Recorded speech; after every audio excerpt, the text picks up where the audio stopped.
All right, all right, all right. What's going on? It's just Keith Goon Conlon over here at Quaker Steak Lube for the Goon Ironhead show. Thursday afternoon edition with our another non-Ironhead. We got our boy Landon Tengwall right here, right now. The man, the myth, the legend. Goon. Brother, I appreciate you coming on as usual, man. Yes, sir. Thank you for having me. It's good. We haven't got to do these in a while. This is where I essentially got my broadcast radio start. I was in there in that bar, and you were sitting here with your stepdad, right? Yep. Ripping down wings after a surgery? Yep. Correct. When I looked at you and I said, oh, my God, that's me over there because you're sitting there in a big sling. And I'm like, yeah, I've been there 4 or 5 times, my brother. I saw you. Yeah, we would see each other around. I saw you at Plaza once. After we played some golf and we saw you. So I'd see Goon around. And then I don't think you remembered it when we got done playing golf that one time. No, we didn't. No, we had a good time though. We had good groups in golf. That it really started to blow up. 2022, the guys started to get crazy in golf. And now I just went to an outing. I was down at the shore at this Penn State NIL outing, and then you'd be surprised. I mean, there are 25, 30 guys on the team that are out there golfing. I mean, I'm going to play the jerk here. What do you got? What has changed? What has changed? Every guy's. What is golf considered? Oh, golf. I don't know. What do you mean? It's the time away. It's a richer man's sport. Oh, it is a rich man's sport. Oh, yeah. Cheap sport. Oh, yeah. So everybody's got nice clubs. Think that we have so many players that play golf now? This is a lot of money. Because you guys, a lot of rich guys. Buy clubs. You could buy the Pro V1s. Most guys are making just as much as these like high level. These guys are making crazy money in real life, and they're making that same crazy money, except it's just college football. So it makes sense. They're all hanging out. Yeah, that's where we're at now, Goon. Goon and I always give the old school, new school. It's great. There's a reason why guys are getting into golf now. Because you couldn't afford to golf back then. We did.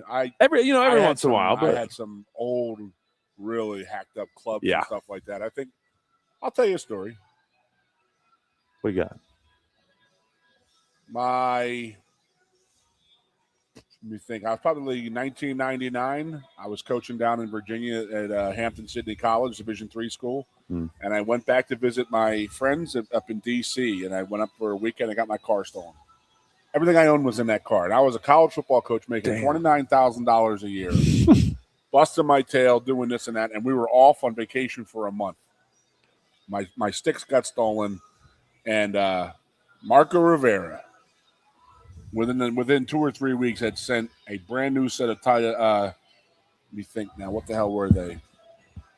What was black and orange? Great TaylorMade. TaylorMade. He sent me a whole pitching wedge through putter, woods, irons, bag, a set of balls, and said, hey, man, you do it for me if my car got stolen, because everything I had was in that car. So, what a guy. Yeah, that's my boy, I mean, that's what, if you ever made money, I ever made money, we would do the same thing for each other.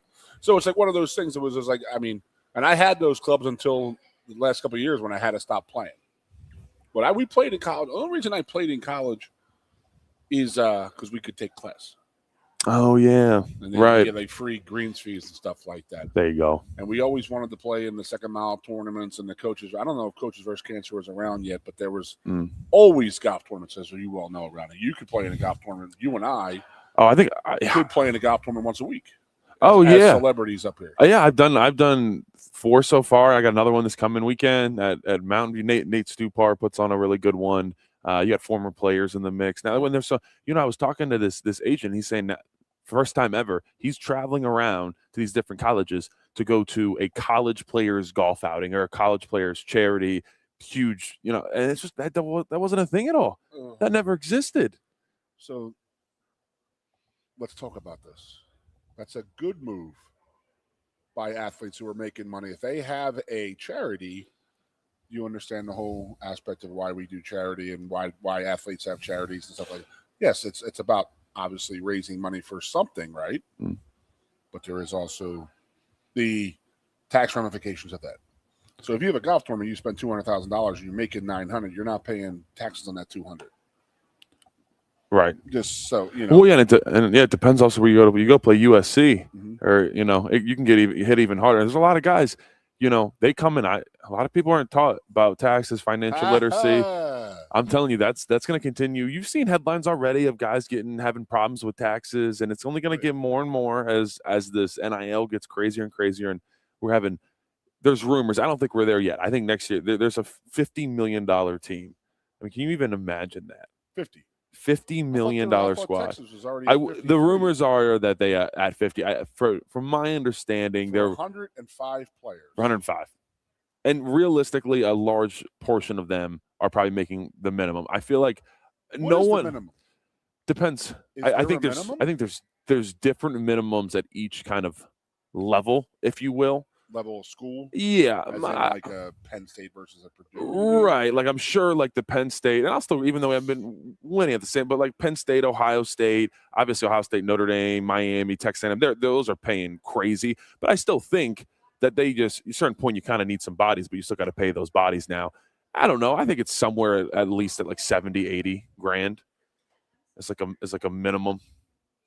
It's kind of where we're at. It's pretty crazy. Even, essentially walk-ons. Sorry if I go to the back room and throw up right now. No, but it's all good. It is, I'm happy. I was just talking to somebody here. A person was like, he said, well, what are these kids getting paid and this and that? And I said, and he's like, well, wouldn't Joe poo-poo on all that? Wouldn't Joe be like all against that? I said, absolutely not. Joe was 100%. If we can make money legally, he got it for us. And Joe was adamant about getting us paid. So to think that Joe would be against paying players is a complete falsehood. Joe would be against the wild, wild west of what we're seeing here right now, and that is open market, unlimited funding. If you get the funding, you can pay whoever, whatever they want. I'm curious. Do you think Joe would have played the game? Because we all know he had a Rolodex deeper than just about anybody. I mean, I've heard about after bowl games and the little, the people would have up in the suites and the parties and, these, Senate presidents, whoever, do you think, because he could have played the game better than anybody with all the people he knew, how much funding Joe could have gotten. Do you think he would have done that, or would he have limited, do you think, how much they were really going to spend? Because it seems like right now the teams are going just who can go the highest, and they're not trying to, out anybody by 10 million, but they're trying to see, okay, can we be 2 or 3 million ahead of the next and continue to go? You think Joe would have went along with it, or how do you think he would have handled it? I think Joe would have, stayed in line, and I don't think he would be cheap to guys. But yeah, you're right. I mean, the Rolodex was. I mean, you talk to those 86 guys, and they're like, Joe DiMaggio's in the locker room after the Fiesta Bowl. Oh my God, DiMaggio. I mean, when I was in high school, Joe Paterno seconded. Either that was 88 or 84. That he seconded Ronald Reagan or George Bush's presidency. Yeah. And he's the guy who went out and gave the speech to second their. I saw the pictures are next to each other in 88. In 88, in Spider Caldwell's office. Those two pictures of Joe at both events, they're both up. So Joe, talk about pull just everywhere. He was like one of the most famous Italians there was in the world. Sure. Absolutely. Come on. So there's George. What's the older one? W. Bush. No, not W. No, H.W. is the older one. He came to Penn State to make a speech one day, and Joe invited him to our squad room. And he sat down, and Kerry Collins was literally right next to me in our seat because we were lockers next to each other, so we had the same seats for our squad room. And I'm not lying to you, Landon. I could have reached out and smacked him in the face. That's how close me and KC were to George Bush. As the president and the leader of the freaking free world. Wow. There's still a thing called communism in the USSR at this point. It hadn't broken down completely, I don't think. Well, I guess it had if he was 92. He was 88. Yeah. He was 88. 88. So this was 91-ish that he was doing that. That it was 92 because I wouldn't have been in the front row in 91. I'd have been in the. You still a little guy in the back? Yeah, we still little freshman in the hood. Well, let me ask you this because. What's interesting that's happening now is I never thought about how Joe. I'm sorry, it's a great one. How the Rolodex was deeper than just about you get. I think it would have been pretty spectacular to see Joe Paterno work. Sinatra, hey Frank. Hey, I need a couple. I need a couple favors here. Right. Can you imagine that donor pool? We're talking extravagant. So I don't know. Joe would have dominated. I don't know if Joe would be involved with the I don't think Joe would have allowed. I think he would have squawked the most about the open-ended Wild Wild West aspect. Oh, he would have hated the transfer portal. Oh my gosh. Oh, well, that was a big thing. Because I will tell you, and you know this, and you've heard me say it a million times, everybody at one point or another, your whole class, the whole class before you, my whole 5 years here, at one point, you said to yourself, I can't play here. I'm not going to make it here. Oh. I stink. I'm never going to play college football. Or I'm not playing. I want out of here so freaking bad. And the thing that Joe would hate is the easiness of it, how easy it is to just get up and transfer and leave. Like Joe would sit there and say, "You got to fight, you know." Instead of guys just being like, "Well, no, you made him the starter. I'm out of here." I mean, yeah, face a lot of adversity. Had to sign off on all transfers. You couldn't just go to him and say, "Coach, I'm transferring." You couldn't do it. He had to sign off on it, and he would sit there and say, "Listen." Like John Carter tells the story all the time. We were playing as true freshmen, and we found out when we beat Cincinnati 81-0 in the first game with the new overhang back in the north section. By the way, first game ever with that big overhang up the north. We beat Cincinnati 81-0, and we were all on the sideline. My whole class, and Joe comes over and says, "Me, Jeff, Marco, we're all standing together with Kijana." We're all like churned up, like we think we could play 3 or 4 games and then we could redshirt. He comes over and says, "Hey, we agreed when you guys aren't going to play today. We're going to redshirt you guys." And we were all like, me, Marco, and Jeff were like third team guys, so we were like, we knew we were. Right. Kijana was pissed.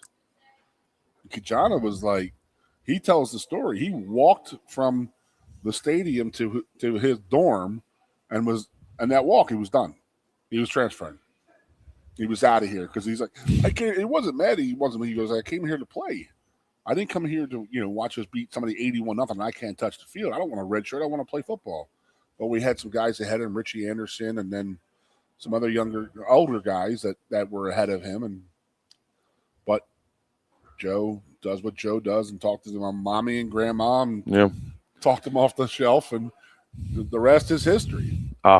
Yeah, I would have loved to see him work that. How do you feel? So we just got the 5-for-5 rule that I don't know if it's fully officially, but it seems like it's going to happen where you get 5. They fully passed it. Okay, where you get 5 years to play 5 seasons. So but I don't see a problem with that. I don't either. And I know I think that, so now it seems like the whole medical waiver thing where guys hang on that. It seems like that's kind of out of there. So you got to be, because the clock either starts, the 5 years starts right away when you first enroll or when you are 19 years old. So if you turn 19 and you're still, it's still, February, let's say you're really old, it's still February of your, the last semester of your high school, your clock starts right then. So it's no matter what they did that. Who the hell's 19 in high school? I'd hope not many, but I think there are people that turn 19 in the spring of their high school. If they're really old, if you get held back, well, they always hold back the 8th graders. Remember when they want their kids to be really good? That's a thing. I'm telling you. So I know. I think I was old because I was born in November. So I turned 19 November of my true freshman year. That was normal. That was normal. Yeah. I'm a little abnormally old. I turned 19 in the end of July so basically right before the start of each year was my birthday. So I was 19 starting. Is because I'm sure you and I have talked about this. If we have not, it's crazy that we're having this conversation because it's actually a huge thing in my head.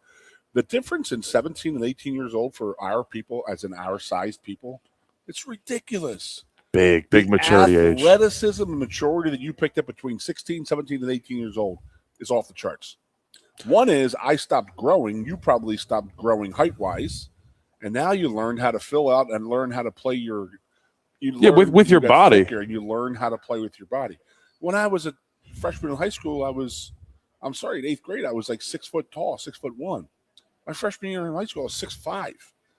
I was already the tallest guy who went through a growth spurt. I'm sure you did too. Oh, yeah. Well, you know what's interesting? Another aspect that's happening, a lot of these top guys that are sophomores in high school, they're reclassifying into the class above. So we went from holding guys back, so your kid's as old as possible and as good as possible, as mature as possible.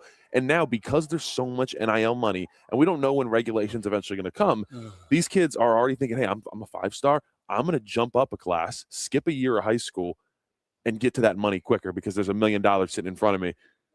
Would you skip a year to grab that $1 million if it's right there?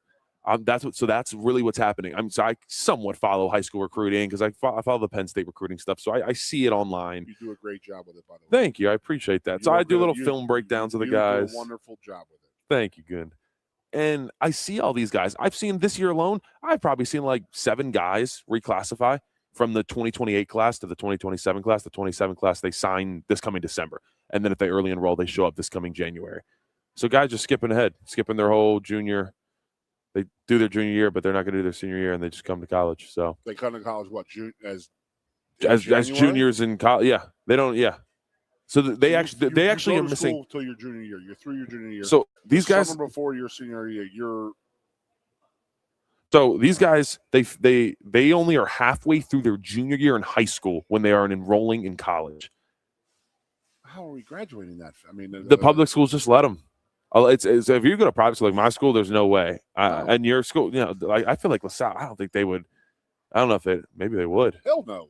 I don't know. I didn't think so. They still kick 5-star players out. Yeah. So see, so it's the private schools won't just let you do that. But if you're a public school, you can get away with most stuff. When I did it, no one had ever been allowed to early enroll out of my school. But it was COVID, and they had me take a couple extra classes the last semester, and it was online anyways because it was COVID, and I did it, and so I early enrolled. But can you imagine skipping a whole year and a half a year? No. Because then he's essentially going from his junior year to senior year, and he's only doing half of his senior year, and then he's early enrolling in January. So that's happening all across college football. You're already in you finish your junior year, and you're enrolling in college. No. These are guys that just finished. They just in the fall, though. Are you not? Why would you not play in the fall? Yeah, no. Okay, so these are guys that are playing their sophomore year. They already finished their whole sophomore year. They're going into their junior year right about now, and they're saying, "Hey, never mind. I'm reclassifying. I'm a senior right now. I'm going to play my senior season, and I'm out." So they skipped the junior year entirely, and now they're seniors. They play half the year and then early enroll in January. It's not like they're thinking that up as a junior in college. I mean, you got to start doing that stuff as a freshman. Like, hey, I got to take 2 more classes each semester to get through.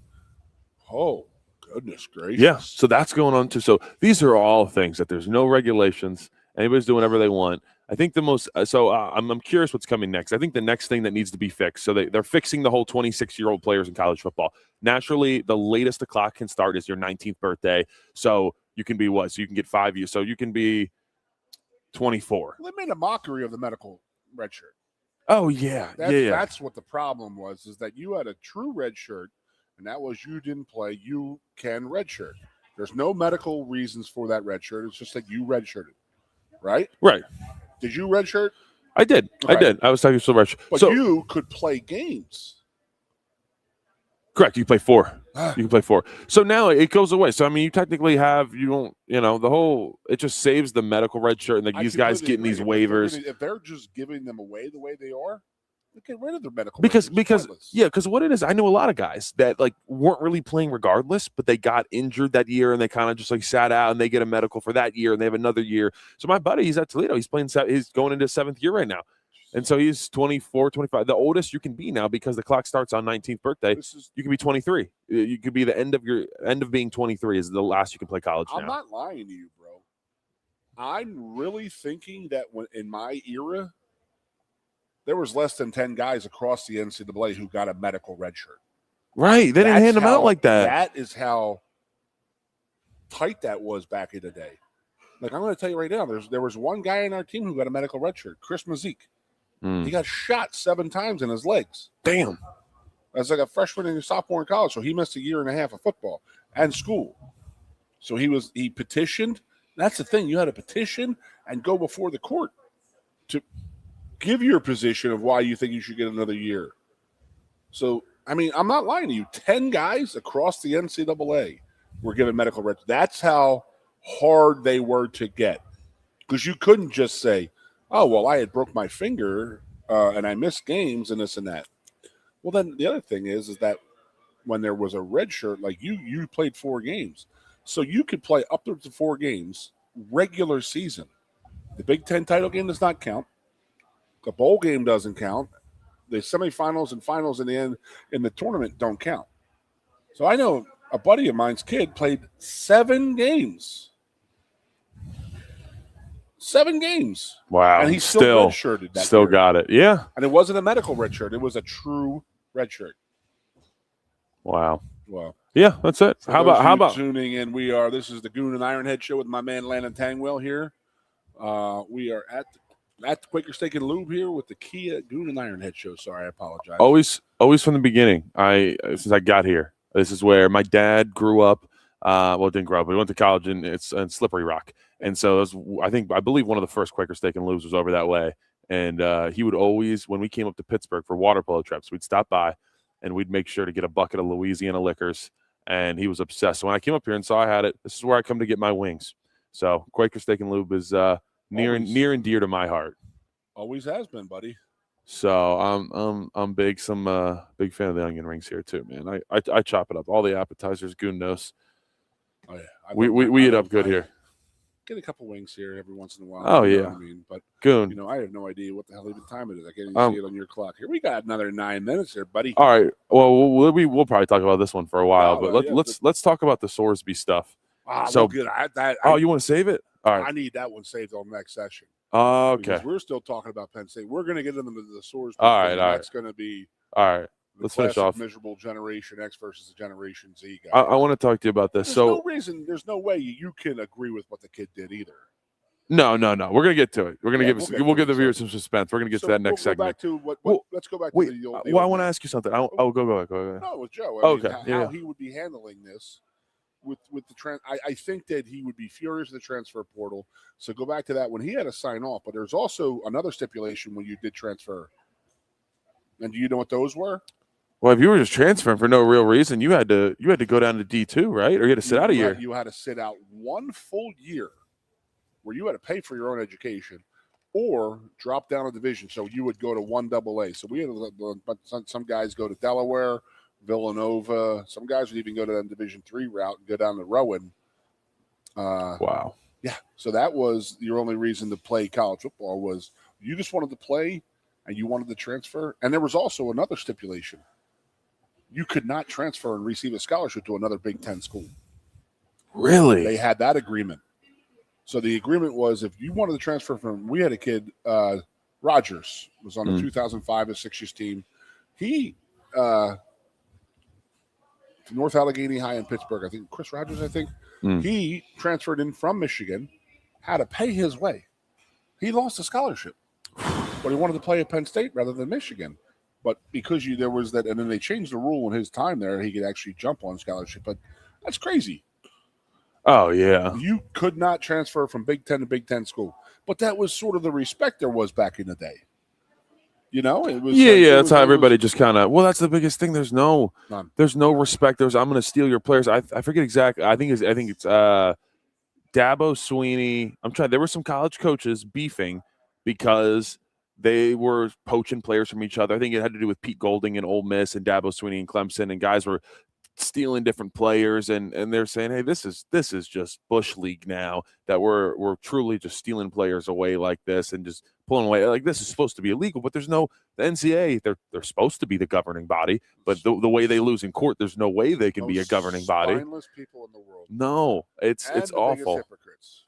I know they really messed it up for how bad they had it for how long. If they would have fixed it little by little, it would have been okay. But they were greedy and they wanted as much money as possible and didn't want to share with any of the players. Universities are guilty too. Yeah. Oh yeah. And now they could have pressed for it. I know. And now and now guess what? The players, as much as it sucks for a lot of the older guys, the players are reaping all the rewards of that hardships, and the schools and NCAA are getting hit something crazy. I mean, these athletic departments are scrambling because now you got to pay. It's not costing the schools anything because they're sharing money now. Well, they're sharing, but you got to think. $20 million that was once going to all these schools because the cap's like $20 million. It's going to go up a little bit each year. That was $20 million they were used to getting that they're not getting now, to be fair. So there's a little bit. Those numbers are skewed now anyway. Right? Well, that's fair. Yeah, there's bigger media deals now and stuff like that. So, right. But they should be able to, if that $300 million they used to get was $300 million, now it's $200 million. Yeah. So you got to work on that a little. I mean, you got to make those. You got to fill that in from somewhere. So I think that the old man would have really hated the portal. He would have been absolutely hated the portal, and the money thing he would want us to get, but guarantee you he would not want it to be the wild wild west the way it is. Yeah. And I go back to what I say in my time 30 years ago. If they had given each player $5,000 a month, $5,000, $60,000 a year to all of us, every one of us, I guarantee you 33, 34 years ago when I was playing, that not a lot of our dads were making $60,000. You know what I mean? And to start to sit there and say, hey, we're going to pay you $60,000 plus a college scholarship, sign me up. I'm in. I know. You know? Well, I know it's times. And the sad part. Just say it's 15 now. But $60,000 to the college football for 105 guys, that's $6 million. If the NCAA and the universities were smart, they would say, hey, $6 million is a lot cheaper than $35 million. And it's only going to keep going up. Yeah. So you figure it's 15 right now. That's $18 million that they'd have to pay your players, and you guys are getting $15,000 a month. That's good money. Yeah, there's a lot of people making a lot more than that in college football. Absolutely, because it's the wild freaking West and it's stupid. No, I know. I wonder. And the hardest part is that I'm even curious about, because I've seen some of these like NIL lawyers talk about this online. That's great that this 5 for 5 year, 5 years for 5 seasons rule that it came out. But it's not even fully concrete that it's going to be enforceable, because they take them to court and it's like everything is antitrust. They're able to just get everything underneath of it. Like NIL opened up such a wormhole of just different things that were popping through now that it's like the NCAA can't do anything. And it feels like we're not really going to get this all in control until you get a CBA, like all the pro sports league has. But then they're employees, and then it starts to become, are you taxed on the clothes you get? Are you taxed on your scholarship? Do you get the option to go to school? If we start giving kids that option, that's an awful idea. But if they're employees, they get to decide probably, right? It's just, I think it's a nightmare where we're headed, and that's why, not to be the Debbie Downer, but it just sucks that it went this way, because college football, I mean, it's the greatest. It wasn't even nothing was close to college football. It was the greatest thing out there. So pure. Are there lawyers involved now? Oh, big time. They'll ruin it. Yeah. Oh, that's who's going to ruin it. There's a ton of lawyers involved. Of course there is. And who's doing the arguing for the collective bargaining? Who's doing that for the players? That's the thing. Nobody. No thing, because in the NFL, you can at least represent. You can pick someone to an NFL Players Association that represent players. There's nothing like that in the NCAA. There's no one speaking for the players from the players' aspect. It's just the adults in the room saying, "Oh, well, they'll do this and they'll do that." And this is what they want. Yeah, you tried that for 100 years, and look what it got you. No, it's just stupid. Yeah, forward thinking. That's what would drive the old man crazy. Yeah, is that there's not enough adults in the room that are forward thinking that, okay, we don't want to kill the fatted calf, and they have. Yep. Well, I just hope we start to get. I just want it to become some type of rules, because the reason guys were staying so long was because they wouldn't have stayed so long if there wasn't that much money, but because there's so much money, and I know I can still get paid, let's say $300,000, and I'm not even sure if I'm going to make the league. Well, hell yeah, I'm going to try to get that 60 or that's out there for me to possibly get, because it's just they're being handed out like candy on Halloween. There, I mean, you could talk about football, but I mean, it's the NFL, the USFL, UFL, whatever that is right now. That's about all there is. So I'm looking at the 5 for 5 as a basketball player. So those guys, there's 12 spots on 30 teams in the NBA. There's not a lot of spots in the NBA, and there's not guys just like saying, well, I'm done early, because there's a lot of money in the NBA. So you got guys who play at Penn State or Michigan or Ohio State or North Carolina whose games don't correlate to the NBA.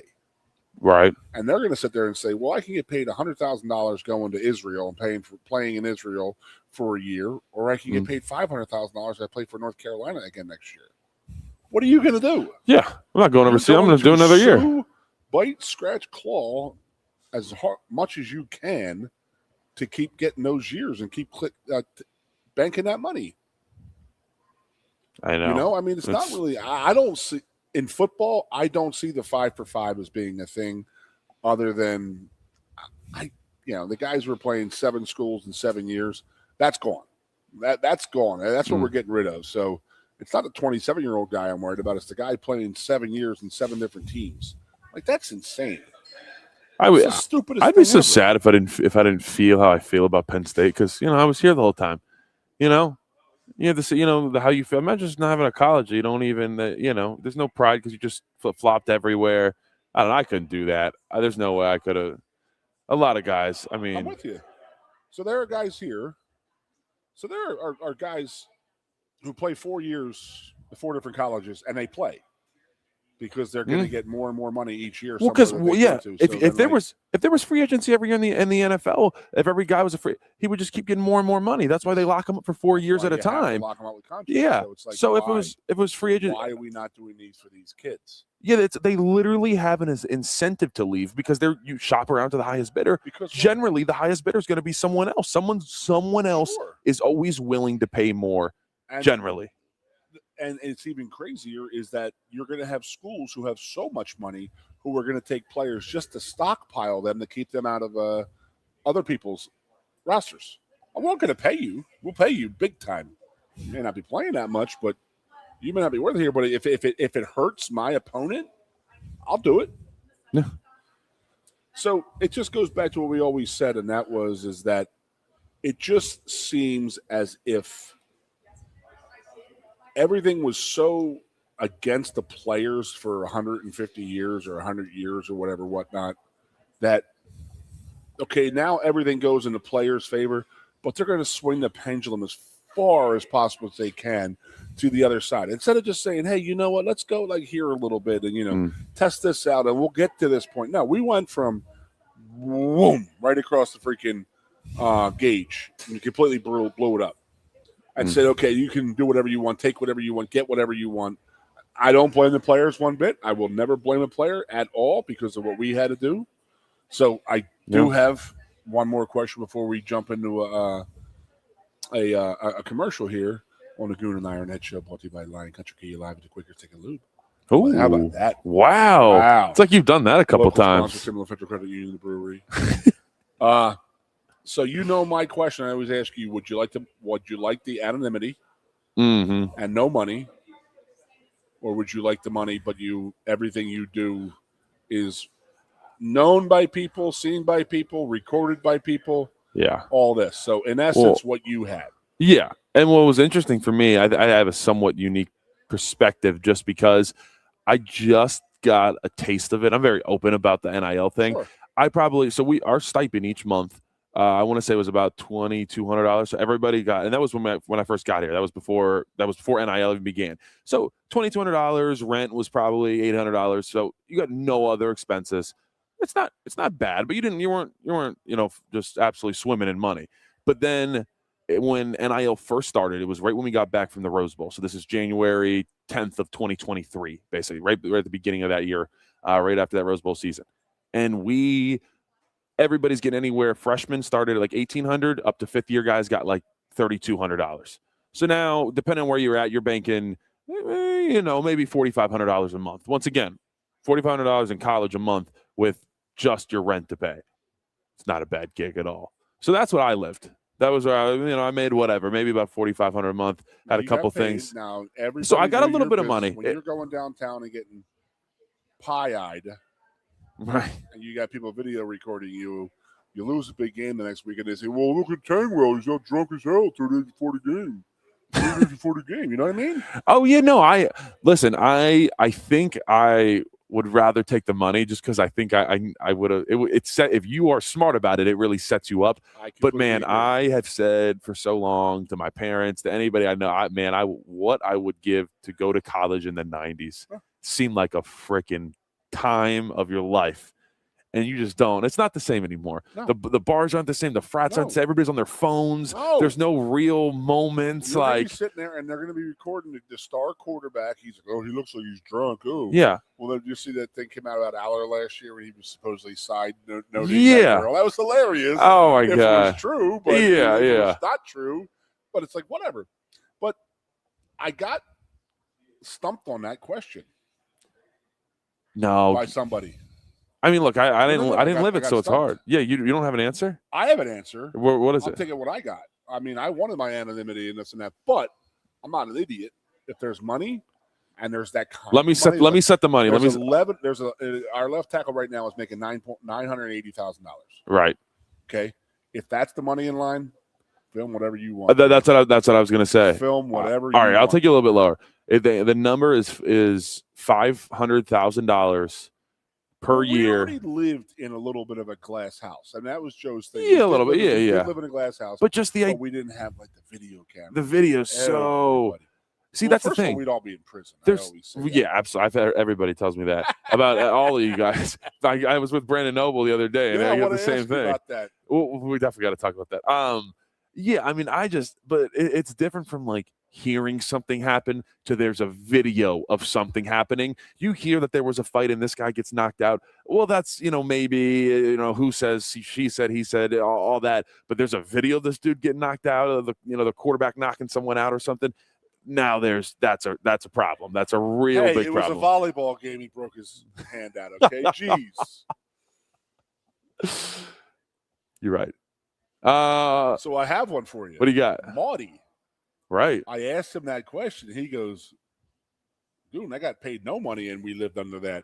That's true, Maudie. That era, yeah. They got nothing, and they were living. If you were early 2010s, yeah, very bad. So, all right, let's hit a commercial. We'll come back, talk about some NCAA, how much we hated, and want to, there's others involved now too. The NFL has now reared its ugly head into the hypocrisy. I have a couple takes on that of why I'm excited to get into this next segment. And then I want to hear about the Noble interview too. So, we're going to be back here in about 6 minutes with the Goon and Ironhead show with Landon Tengwall and Goon live at the Lion Country Key. Quaker Steak and Lube. Apologize. Talk to you. You look a bit nervous, hey? Thierry, what's it like to stand in the FIFA World Cup stadium? Wouldn't you like to know? Just tell me. Come on. It's not something that you can put into words. Such a tease. You can't rush it. You will find out when it's your time. Thanks for the wisdom, coach. So, how much longer? Now go and make history, my man. Here's the World Cup you've been waiting for. Actually, the World Cup's been waiting for me. That's the spirit. Just remember who drove you here. Inspiring every step of the next legend. The official matchball carrier, proudly sponsored by Kia.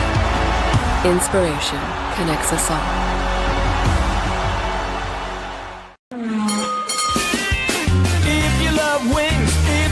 Rings and all kinds of other tempting things.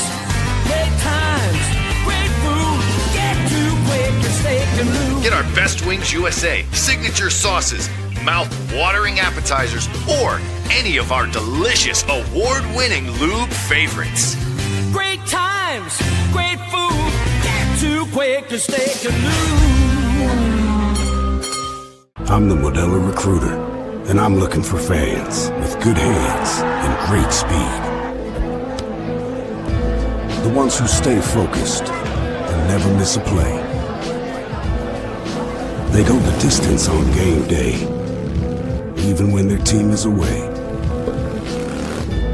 I'm always watching, always looking to reward more full-time fans. Because football isn't really football without you. Lusk & Associates Sotheby's International Realty proudly presents the introduction of our new State College office at 314 South Borough Street in State College. At Sotheby's International Realty, we advertise locally, nationally, and internationally, bringing the best of advertising and promotion to each and every one of our properties, big or small. Call now. A lot has changed about State College. One thing that hasn't is W.C. Clark's Coffee Roasters on 234 East Calder Way. 30 different varieties of specialty coffee beans sourced from over 25 countries and roasted with love each morning in Happy Valley for over 45 years. They'll ship their fresh roasted coffee from their doorstep to yours. Order online at statecollegecoffee.com. That's statecollegecoffee.com. Hi, welcome to Timberland Federal Credit Union, a financial cooperative for its members. tracing all the way back to 1973. Experience Timberland Federal Credit Union, where you're greeted with a smile and financial solutions are tailored to your unique life journey. Here, we're not just financial professionals, we're your neighbors. People invested in your financial needs, literacy, and empowerment. Your dreams matter to us, whether they're about buying a home, growing a nest egg, or embarking on new adventures. TFCU draws from the past and invests in the future, offering modern tools like online banking to give you the freedom to manage your money practically anytime. Additionally, we're passionate about giving back both time and resources because enhancing our community is at the core of why we're here. Visit TFCU in person or online to learn more about our services and apply for a membership today. WFXX, once again, the Fox, your sports radio. Broadcasting live, loud and proud from Central PA's Sports Authority, WFXS America. 98.7, the Fox State College. Hey, what's 250? America 250 coming up. Okay, you ready for 4th of July? I don't think either one of us are winning 250 at this point. No, hey, no, it's sir. Goon Ironhead show back here live at the Lion Country Goon Ironhead show live at the Quaker Steak Lube, brought to you by Timberland Federal Credit Union. With my co-host today, Landon Tengwall. How are you doing, brother? Keith Goon Conlon. And I do have some updates that I need to talk to my main man here about. Let's raise that left hand, boy. What's that? Oh. See that left hand? We got a ring on. If you're listening to radio, we have a gold ring on the left finger. Yes, sir. Congratulations. Thank you very much. Memorial Day weekend? Yes, Memorial Day weekend. Italy? Yes. Flew into Rome. Talk to me here. Let's go. Went to I've never been to Europe. Only been we did it's called Souls for Souls. When I was on the team, we went down and did a lot of stuff, gave back to kids that were underprivileged in Guatemala. We gave like shoes and went to do some really cool stuff. So I've been there, and then I've been to like the Caribbean islands on like different cruises and stuff. Never been anywhere over in Europe. So I got for the honeymoon, flew into Rome, and then we went on a cruise because initially the missus was trying to sell me on kind of Airbnb throughout a couple different places in Europe, and I was getting told no ice, very little AC. The whole like idea of drinking a bunch of fluids is kind of like it's not how everybody has a water bottle with them here. Like it's just different. Food is amazing, but it's just I was like nah. So we decided to do a cruise. I get to go back to home base. Viking, drink like one of those river cruises? No, a real cruise. Definitely not Carnival. We went on we go on Norwegian because it's like good big cruise ship. Okay. They're a good one. I highly recommend. It's fairly good pricing. It's a step up from like Carnival, but it's really high quality. Food is really good too. We put a lot of credence in that. So it was nice to roam around, like so we went into Rome, we went to like Positano, we went to Greece, we went to the island of Malta, and then finished in Istanbul. It's a good time. Saw a lot of stuff. Once I got to day 6, not in the greatest land in the world, I was starting to get a little homesick though. I was ready to get back. I was like, all right, I'm ready to get back to all my things I love over here. But the food, I will say, over here and all the Europeans are here. And you're right. We were talking, like all the fears that you had of Europe, all the Europeans had fears of America, and I love how the Europeans are loving America right now during the it's World great. Cup, so it's great seeing that online. Everybody's just it's cool to see. Yes, it's proud. It makes me very, very proud. Absolutely. And happy to be an American and say, you know what, I'm happy you guys are discovering what we have. And amen. They do love their air conditioning. It's funny you say that. By the way, especially in Italy, they only talk about is air conditioning. I know. But I will say the other thing is I noticed, like, unless you have a lot of money anywhere in Italy, you don't really have a dryer.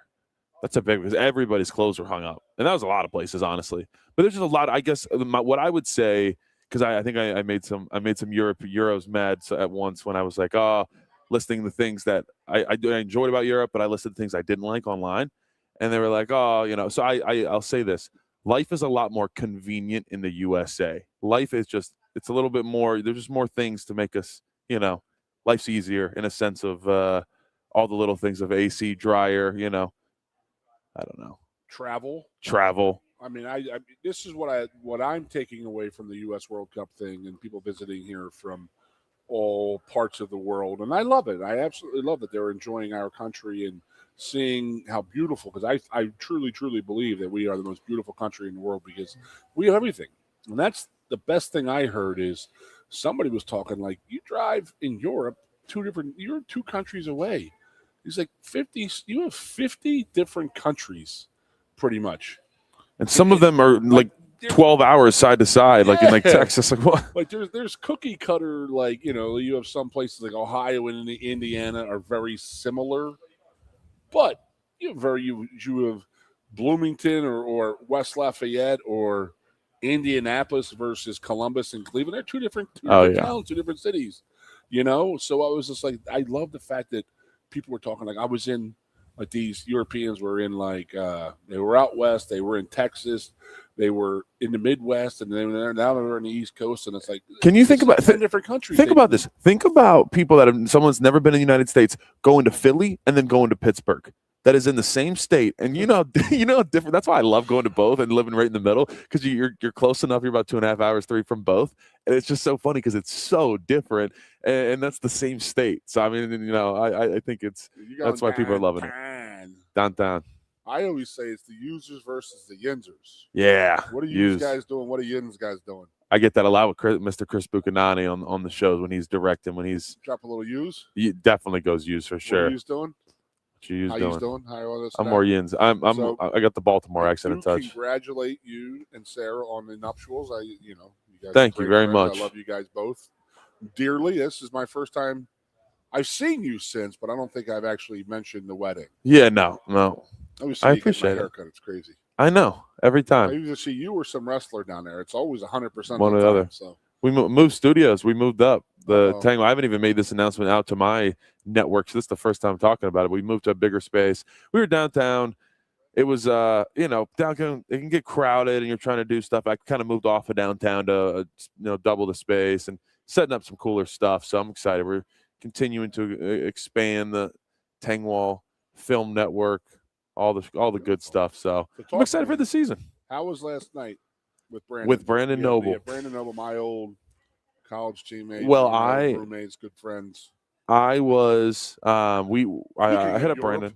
Yeah. Really, someone that excelled in Europe. So Brandon Noble, he is now the defensive coordinator at a D3 school out in Eastern PA. It's over by Del Val. And he's loving it. He was a defensive line coach at Coastal Carolina in Temple 2012, 2013.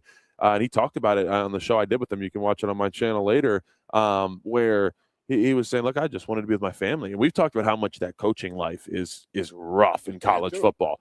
And so he said his kids, they were teenagers at the time, young teenagers. And he said, I wanted to take off and be in their lives a little bit more. Now they're all out, either out of college or at least in college, they're out of the house. And so now he wants to get back into it. And that's the first stop.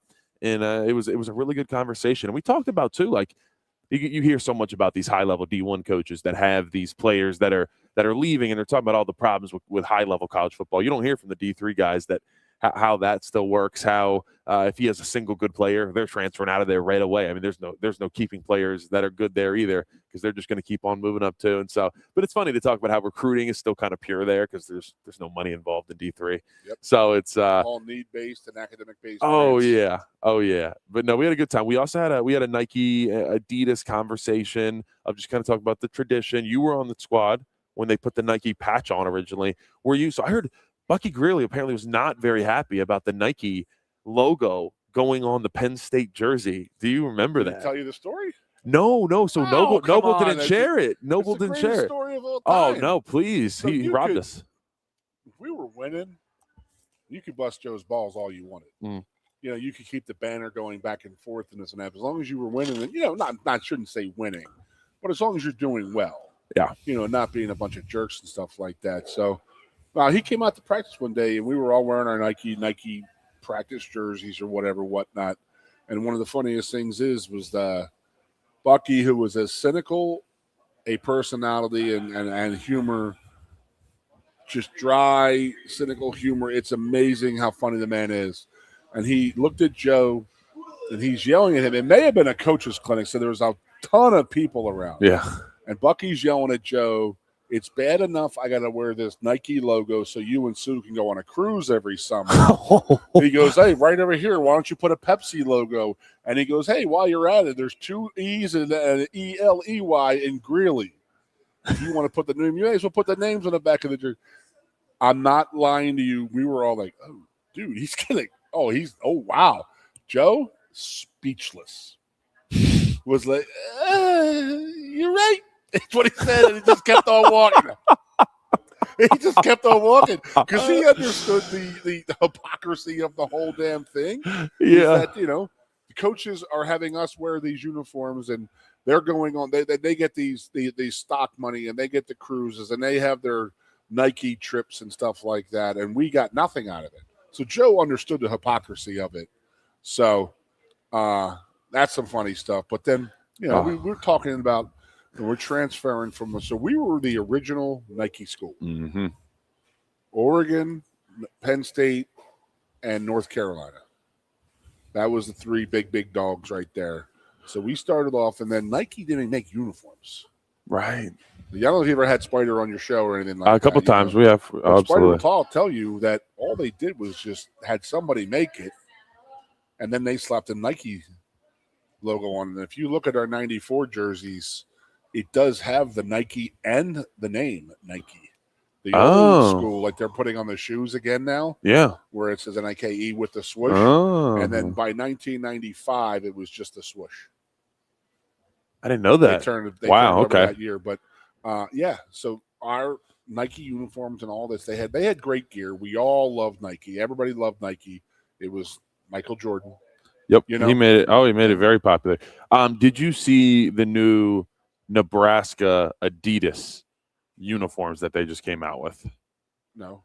You didn't see that? I can't imagine. But I'm interested, and I actually saw. It's not good. I saw a picture. All right, so they're going from these. These are what they've had. Traditionally and awesome. So if you can't see, the numbers are really, they're not. The numbers are not blocked at all. They have these weird white stripes on their shoulder pads, like 2 stripes instead of 3 stripes. But because I know obviously Adidas is 3 stripe, it just doesn't look all the way right. And I don't know. I hope they don't touch the uniform and just put the Adidas logo on instead of the Nike one and ship it off the same way, and no one will care. So there's a picture of one of our guys doing a Sour Patch Kid commercial. Oh. And they have a Penn State uniform on him. Oh. It has the Penn State logo, the chipmunk, the Nike, the Adidas, this and that.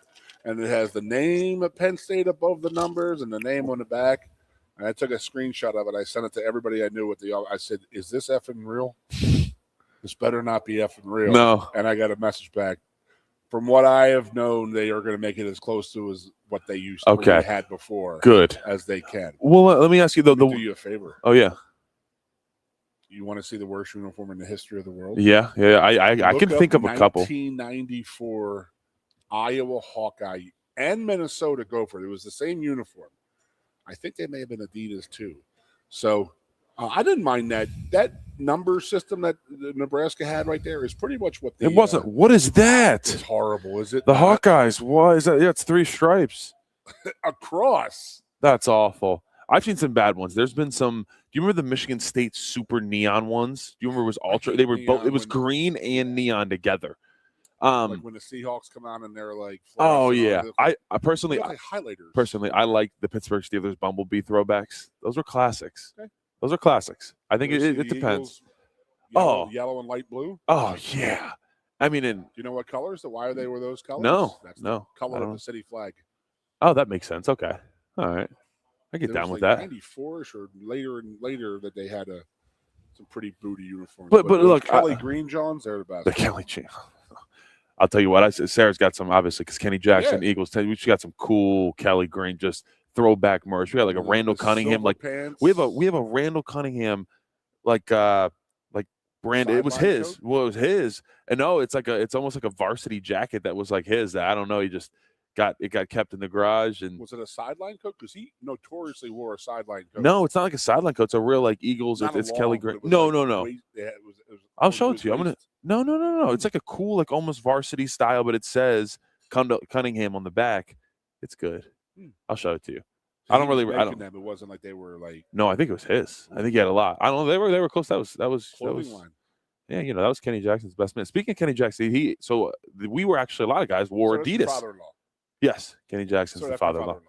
That is the father-in-law.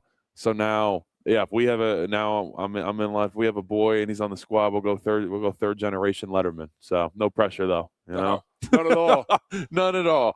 I'm curious. So real quick, I'll tell my Kenny story. He was wearing Adidas. I don't know if they had official deal. There was no official deals that early. That was kind of what they wore, what they were supplied with. He liked his Adidas cleats more. And when they went to Nike, and Rogers Alexander's kind of told me the same story, that some guys really still liked it. So they would spat it up, and you couldn't see. And he would. The whole and, 82 team was spatted Yep. the whole game, and they just drew the Nike logo in there. Yep. Now that was the Nike shoe era. Yeah. And this is the clothing era didn't start until 93, 94. 94. Because in 93 we had a whole different uniform. Same. Oh thing, yeah, obviously. yeah. It was champions, Well, let me ask you this: jerseys. how would you feel about maybe the Adidas bringing the white collar back, the white tip, and the white 90s tailored, like the tailored, white. The one that's like it's they had it on the sleeve, but you ended up rolling your sleeves up anyway, so you never really saw. Yeah, it. you didn't see it. But I love the collar, the white. I think that'd be around cool. The collar, I like that, and that's what they do, and that's what I always kid around when you wear those decades of greatness uniforms. Yeah. You're like, ooh, I'm from the 90s. We got a collar. I know. Everybody gets shoes. Everybody gets a logo down. We wear white. We wore white shoes too. I know. Yeah, I don't know. For one game, Penn State wore white shoes. No one talks about it. I know no one, right? It's not really talked about. And wait, what game? I'm pretty sure the game that they lost to Alabama on the goal line in '78. Really? There were some guys out there wearing some white shoes. Oh, bad omen. Made us all fast. Made us all look. Yeah, I guess so. Dude, I'm not lying to you. Like even in 1986, there was only 4 schools who historically only wore black cleats. But then before the Fiesta Bowl in '86, Miami guys were laughing and joking about how slow Penn State guys were because of their wearing black cleats. That was really? Thing. That was a thing Wow. that they talked like, oh my God, look at them. They look so slow in their big, fat, clunky black cleats. And then they're running around in their white cleats. And then 5 years later, everybody in the country's wearing black cleats. But we kept it. USC, Penn State, I believe Alabama, and maybe Notre Dame. Wow. Notre Dame at times teetered, but historically and Michigan might be in there too, as historically the guys who only wore black cleats forever. Okay, But I'll tell you what. game that we did wear white cleats. Huh. All right. Well, maybe we'll ask Spider to confirm. But I'll tell you what, they would come out, and it was a couple weeks before the generation of greatness uniforms. That's what we called them, where we wear the white cleats. Now, mind you, we always wear black cleats. So the cleats that you wear year round are the black cleats, and they're worn in, and they're worn into how you like them. You got them perfectly fitted. They're molded to you basically after summer camp, and they're like, all right, here you go, white cleats that are brand new. And guys hated them because we didn't wear them all year. And so that was that was the one thing I didn't like about just random one game of white cleats. You weren't broken into those at all. I got Gen X versus Gen Z issues right now. There we go. Bro, your helmet. Oh, our helmets. You used to wear a helmet, and it was your practice helmet and your helmet for games. No. Now you got a game helmet and a practice helmet. Yes. Right? Yes. They don't fit the same. I don't like it. Nope. How do you go within your org and you have 12 different helmets a season? Like, I don't think people, maybe they're not listening or understanding what we mean, and that is that, you break a baseball glove in, you break a pair of cleats in playing football. It's the same thing with your helmet. There are air pockets everywhere. You may have too much in the back, or a little too less on the front. So you pump this full of air, you take this air out, and then you fill this one up, and they fit. And you start hitting a little bit, and they might lose a little bit of air, and that's yep. But then 6 days later, they're giving you a new helmet to wear. Here's what I will say though, Goon. Now I hate it. I hear you, but now they are scanning your head in a 360 scan to perfectly design helmets. This is exactly what I was thinking that they were doing. So they're going to mold that helmet to you with the air pockets, so you are pretty. So that's good. So that's part of the reason probably why they're able to do it so easily is because now every school, I remember when it started, it was 22, and they're like, hey, guys, start to come into the locker room and get your head scanned. And everybody's like, what the hell is that? Because before that, they were just, pump a little in, slap you on the helmet, get out there, champ. Yep. Now it's you put this like cap on that squeezes your head, and they use a specific camera and they capture a 360 angle, and it builds perfectly for your head how the helmet should be to optimize safety and all of it. Good. Not gonna laugh at you, but there's a reason you're not playing football. It didn't work very well for me, Ray. I even had the cap on, man. They're pumping the air fully and smacking your head saying get out there, and you get concussion after concussion. There's obviously not putting enough air in there. No, they should have put some extra. Oh. I was with Zane this weekend. Actually, we always get a good laugh out of it every time because that was who I braced back into Zane and kind of threw my head a little bit. Boom, right in the side. So Zane fires off low and fast and out. I was out. Don't remember anything else. I was out for like 10 seconds. Oh man, that sucks. Yeah, woke up. That sucks for you.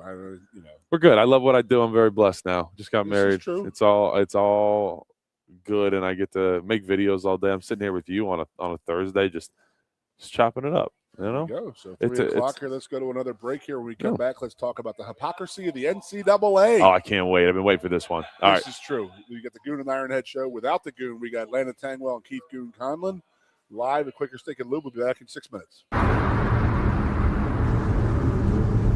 You look a bit nervous, hey? Thierry, what's it like to stand in the FIFA World Cup stadium? Wouldn't you like to know? Just tell me. Come on. It's not something that you can put into words. Such a tease. You can't rush it. You will find out when it's your time. Thanks for the wisdom, coach. So, how much longer? Now go and make history, my man. Here's the World Cup you've been waiting for. Actually, the World Cup's been waiting for me. That's the spirit. Just remember who drove you here. Inspiring every step of the next legend. The official matchball carrier, proudly sponsored by Kia. Inspiration connects us all.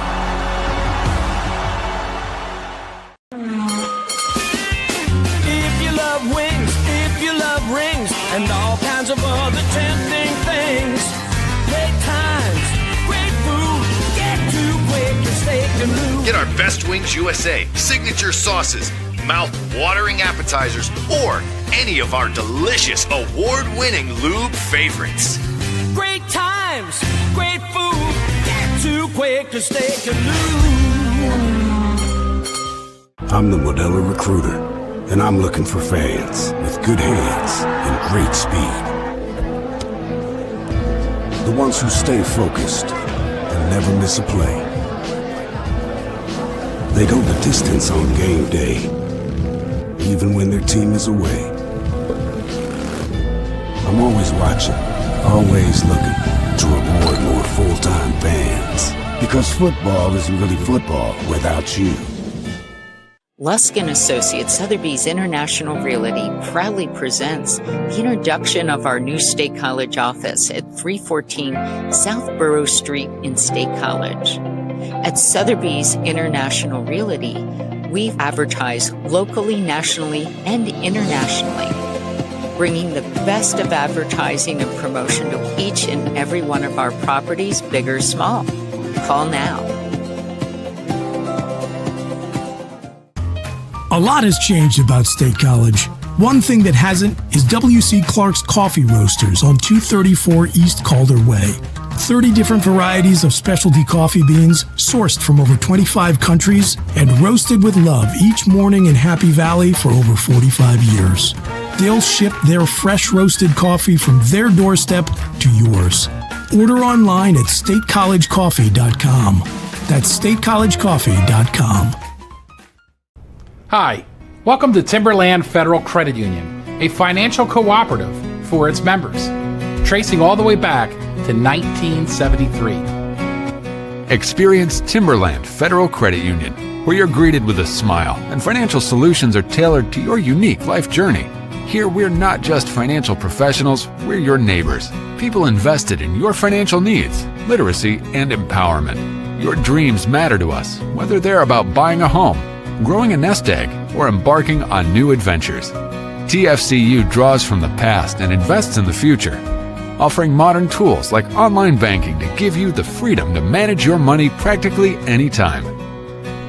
Additionally, we're passionate about giving back both time and resources because enhancing our community is at the core of why we're here. Visit TFCU in person or online to learn more about our services and apply for a membership today. WFXS, once again, the Fox, your sports radio. Broadcasting live, loud and proud from Central PA's Sports Authority, WFXS America. 98.7, the Fox State College. What is going on? What's up, Goon? It's the Goon and Tengwall show here at at the Quaker Steak Lube here. We are hanging out here. We're going to an hour show here. We're both furious, talking mad junk about the stuff we've missed in our lifetimes and all the money we've missed out on and all our injuries and this and that. No, but it's not true. We wouldn't. Honest to God, neither one of us would change anything for. I wouldn't. No, I would not either. Absolutely not. So we talk about the old school, new school, and this and that. Yep. And, it's all about. I mean, it's these kids. They deserve it because I know what they go through. And that is the other thing that is involved in it. There is a lot more involvement for you guys nowadays than we had. Yeah. I mean, case in point, I will go through a week, and you could probably double this up, and that is that a football week in the summertime as a football player, you had your 4-week cycle, then an 8-week cycle, and then you had a week in between that you were off. That was the only time we got off at Penn State. So I'm in my 5 years at Penn State. I went home for 4 weeks and all 5 years total. Right. So I came back here after my freshman year for the 8-week session.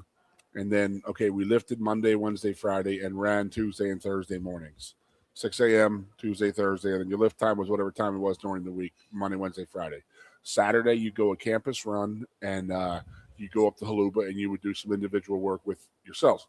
Coaches were not allowed anywhere near you. You couldn't talk to them, but like one time you could actually have a picnic and they could take you out to have somebody at your house and this and that, but they could not take you out to dinner.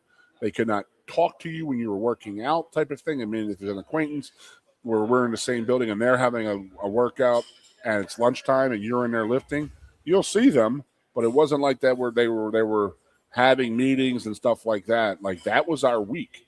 And as we got closer to the football season, we transferred from running Monday, Wednesday, and Friday to lifting Tuesday and Thursday. And then Saturday was just like, hey, get off your feet. We're more worried about getting ready to play football this season and maintaining your legs.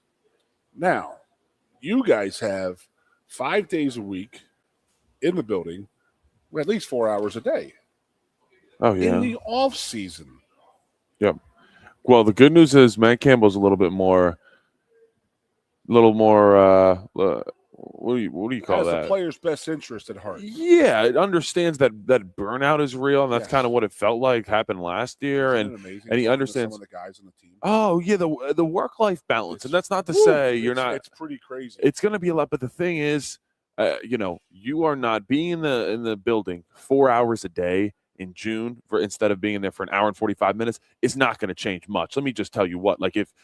I think you're doing more harm at that point if you're in there for that long, So that's why I'm with you. Experiences, in my opinion, you're just building repetition.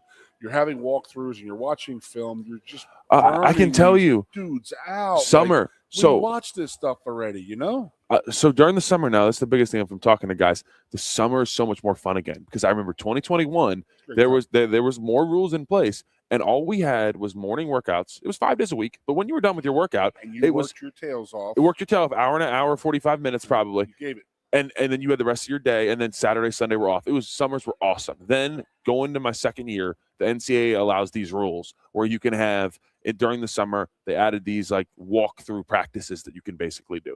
And it sucked because now we have the workouts in the morning and a walk-through practice in the evening. So it's not even like when you're done with your workout, you got to come back, you got to sweat again, you got to do all this stuff to do walkthroughs, in May and June. And it's like, I've been through this offense twice. Like at that point, you're doing more harm than you're doing good. And so that's been the biggest change just from talking to folks around the building that it's definitely a little bit more work-life balance. Signetti model, the get good work in, but we don't need to get good work for 3-4 hours a day. Like it can be shorter than that, as long as it's good, obviously. So I am a huge fan of that. When we went back and Coach Campbell had our different decades back for, to come in and talk to the team and stuff like that. So when the 90s guys are back, we sat down when they were at the offensive line and they were just talking about, like, it's fun again. We're having fun. And I'm like, bro, this is the best time of your freaking life. It shouldn't be a miserable time. So it's like, I'll give you an example. You know who started the less is more thing was Bill Walsh in the early to mid 80s with the San Francisco 49ers. He started that, like, get off your feet. Yeah. You don't need to be out there practicing for 4 hours. But for some reason, we as a team regressed back away from that, and we're overcoaching these kids, and they were just worn the hell out. They were done. They were fried by Saturday, completely fried. And that is people who are coaching who are running scared, and they think that they're not going to cover something, and it's over preparation. Where you have heard me tell you a million times that the old man was an absolute genius at reading his players. He could watch an O.J. McDuffie, a Bobby Ingram, a Kajana Carter, a Vinny Stewart playing nose tackle and say, you know what, Vinny looks a little slow. I mean, God forbid the guy ran a 9.240, but I love you, Vinny. But, he's going to sit there and say, okay, he looks a little tired, he looks a little stiff today type of thing. Let's cut practice down a little bit, Or he's watching our offense playing 94, and he understands that, like, hey, we're really not getting that big of a workout in on Saturdays. We need to work harder on Tuesday and Wednesday. The old man was a genius at reading his players in that way, and he was very, very good with all that. So, I mean, I'm happy to hear that Coach Campbell is a less is more guy, but, there's going to be preparation. You got to get your work done, but you can do all of that in a certain amount of time. You don't need to max the time out. Another story I want to say is, when Kenny, you're talking about your father-in-law, Kenny Jackson, he was one of my coaches. Okay, he got back here, and I will tell you, 1993, 4 and 5, there's a reason why we were so successful. And that Kenny brought that professional attitude to our university, to our football team. There's no doubt in my mind that he had a huge influence on our 94 team. Now, there were guys, and this is not on them at all because it happened everywhere. Like Bob Stoops goes to Oklahoma in the late 90s, and he's like this young, brash guy, and hey, we have our kids. I want my coaches to drop the kids off at the bus station, and I want them there after school. I want them to be there to have their kids and all that. Our coaches could not get that through their heads. They needed to be there at 6 o'clock in the morning till 10 o'clock at night because that's what they did forever. But guess what? Making a 8mm cut up film versus talking to a computer and saying, I want every run play from the 2010 season. And then boom, it's instantly on your computer in 5 minutes. Yep. Versus you have to go back to the film room, find the film, find the tape, thing and that, cut it, this and that. There's a reason you were in the office for 16 hours. You can do 16 hours of work in 4 hours now with technology. And that's what a lot of these old school coaches never understood. And a lot of guys would revert back to that because we're not grinded. Right. Like Noble said at Temple. They lose a couple games, and all of a sudden it went from, hey, I'm home at 5 o'clock at night to you're sleeping over here.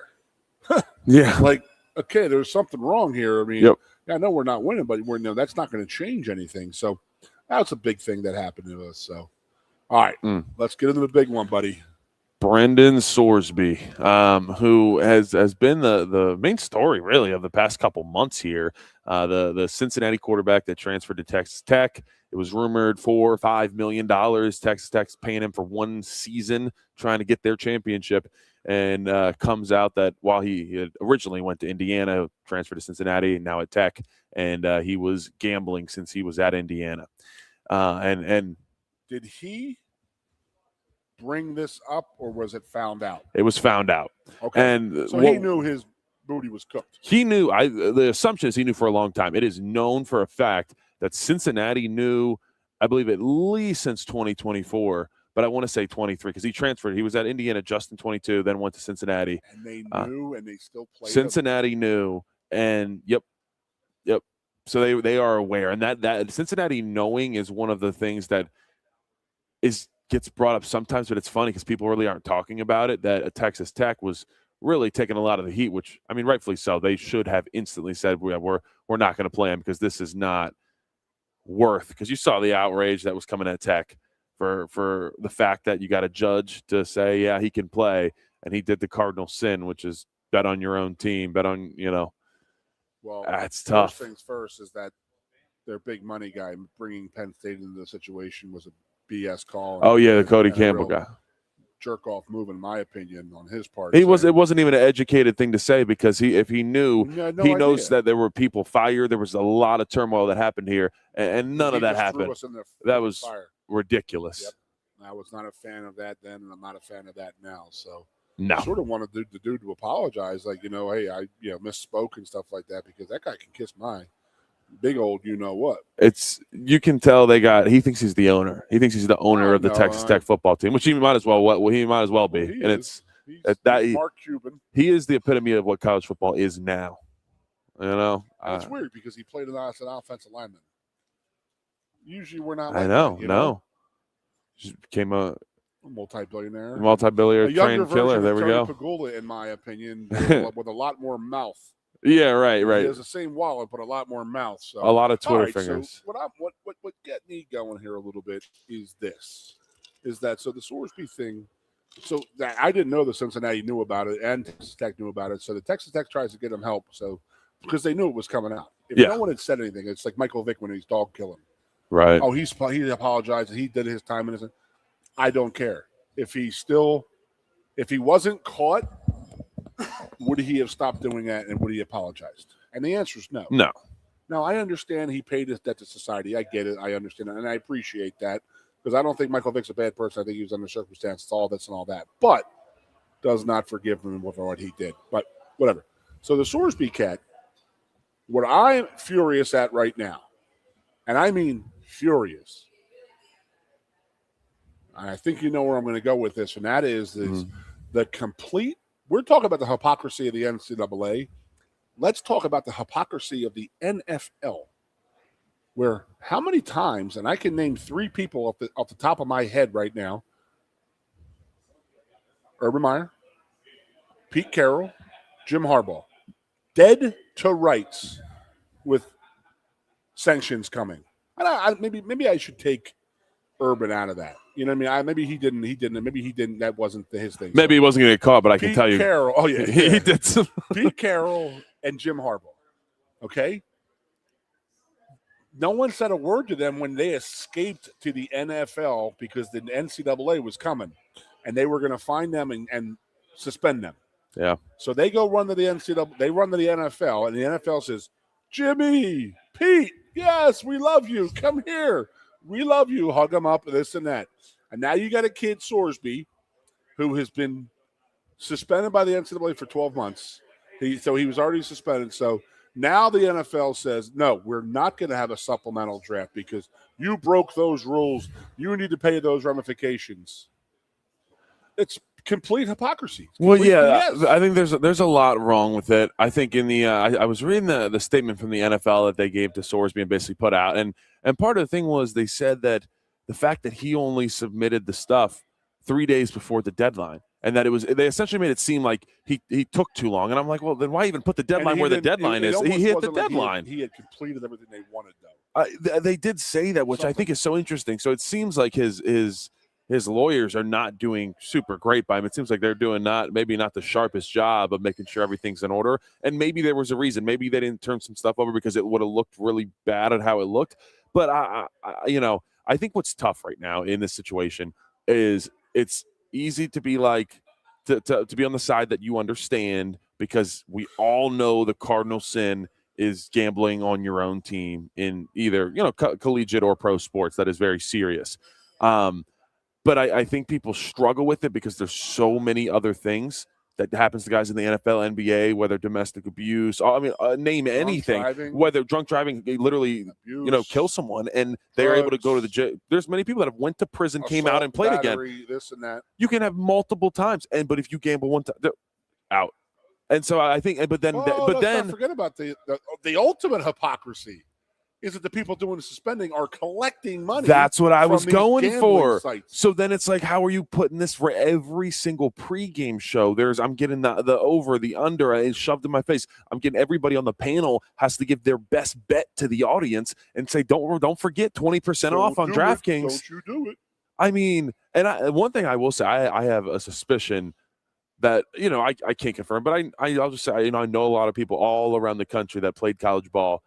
I think the NCAA knows about a lot more college athletes that have gambled, and they don't do anything about it unless it's like, I don't know. I think they're being very strategic because I'm just telling you there's way more people than most people assume. Because you think about the stats of specifically male, like male Gen Z in college. I mean, it's insane how many guys bet.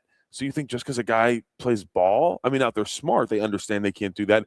But there's a lot of guys that just, we'll just what do your friends do? We want to watch the game. It doesn't have to be a football game. You want to watch a basketball game? All right, let's bet the over. Right? Why can't they do that? I don't know. And then, the interesting part, it did seem that Sorsby, when we started to get the numbers of the fact that I think he was betting over 20 bets a day over like a 3-year.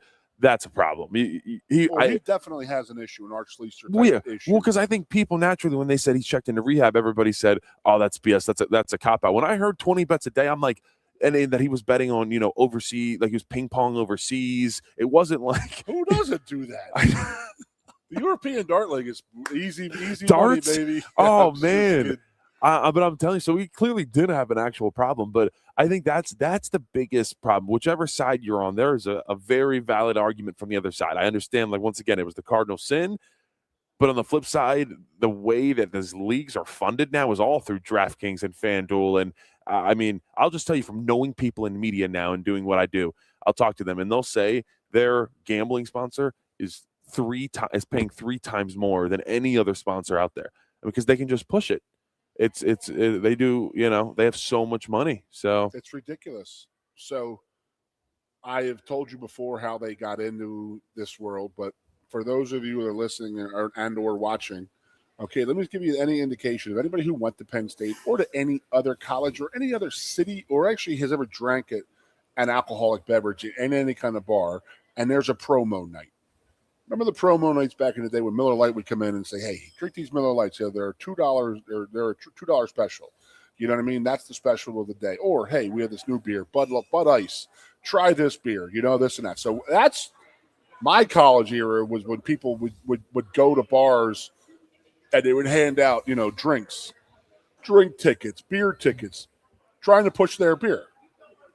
Now, for those of you who know what I'm talking about, now they have DraftKings, Fanatics, FanDuel. Yep. They're the ones going into the bars now and saying, "Hey, sign up for an account. There's a free $50 bet in there for you." Guess what? Joe Schmo goes out and buys it. He signs up, gets his free $50 bet. It's a guaranteed win. Even if you lose the bet, we'll still give you that money. So it's $50. But guess what they have now? They got your email address and they have your information. You got to sign up for, you got to make a deposit to get that money. So now they have your checking in credit card information. They got it locked in. Email, and everything they want to do is they want to push you, text messaging, Instagram, Facebook, X, email. They're pushing you to bet. And then it's like back in my day, it was, hey, here's a couple of free beers. Now it's 2 $50 bets. Yeah. And that's a big thing. Yep. And everybody that I know downtown, you cannot tell me you cannot go to a downtown bar and you're not sitting there and there's a bunch of freaking bros just sitting around looking at the phone like, look at this. I got this parlay here. I got this going. And the worst part was ridiculous. You can now bet down to the play. You can bet down. You can say when the drive starts. Is this going to end in a punt, a fumble, a touchdown? You can bet on anything. Yes. And the whole sell for them, is that it just makes it more interesting, which naturally it does. And that's why people do it. They want to feel like they have something on the line. You're part of something. It's fun. It is. It definitely is fun. And then there's a huge crash when it's not fun, when it's no Artie good. Lang is? Who's that? Artie Lang, comedian. Yeah. I've heard the name. That guy blew his nose. Right. Cocaine abuse. So he did a stand-up 20 years ago. And he said, he's like, he goes out all the time for Monday Night Football with his buddies back in the day. And his buddy calls. He's like, I don't know. The Chiefs are playing the Jets tonight. I don't want to see that. That's a crap game. this and that. And he'd be like, tell me how much money you got in the bank. And I'd be like, what do you mean? He goes, just tell me how much money you got in the bank. He goes, I don't know, $5,000. He goes, here's what we're going to do tonight. We're going to go bet $8,000 on the game, and we're going to get an 8 ball of cocaine. And he goes, it's the most exciting game you're ever going to watch the rest of your life. Is once you're vested, like, it doesn't matter who the teams are on a Sunday night football or a Monday night football game. If you are betting one side, that is your favorite team in the history of sports. Right. It makes the games more interesting. And there are sports on 365 days a year.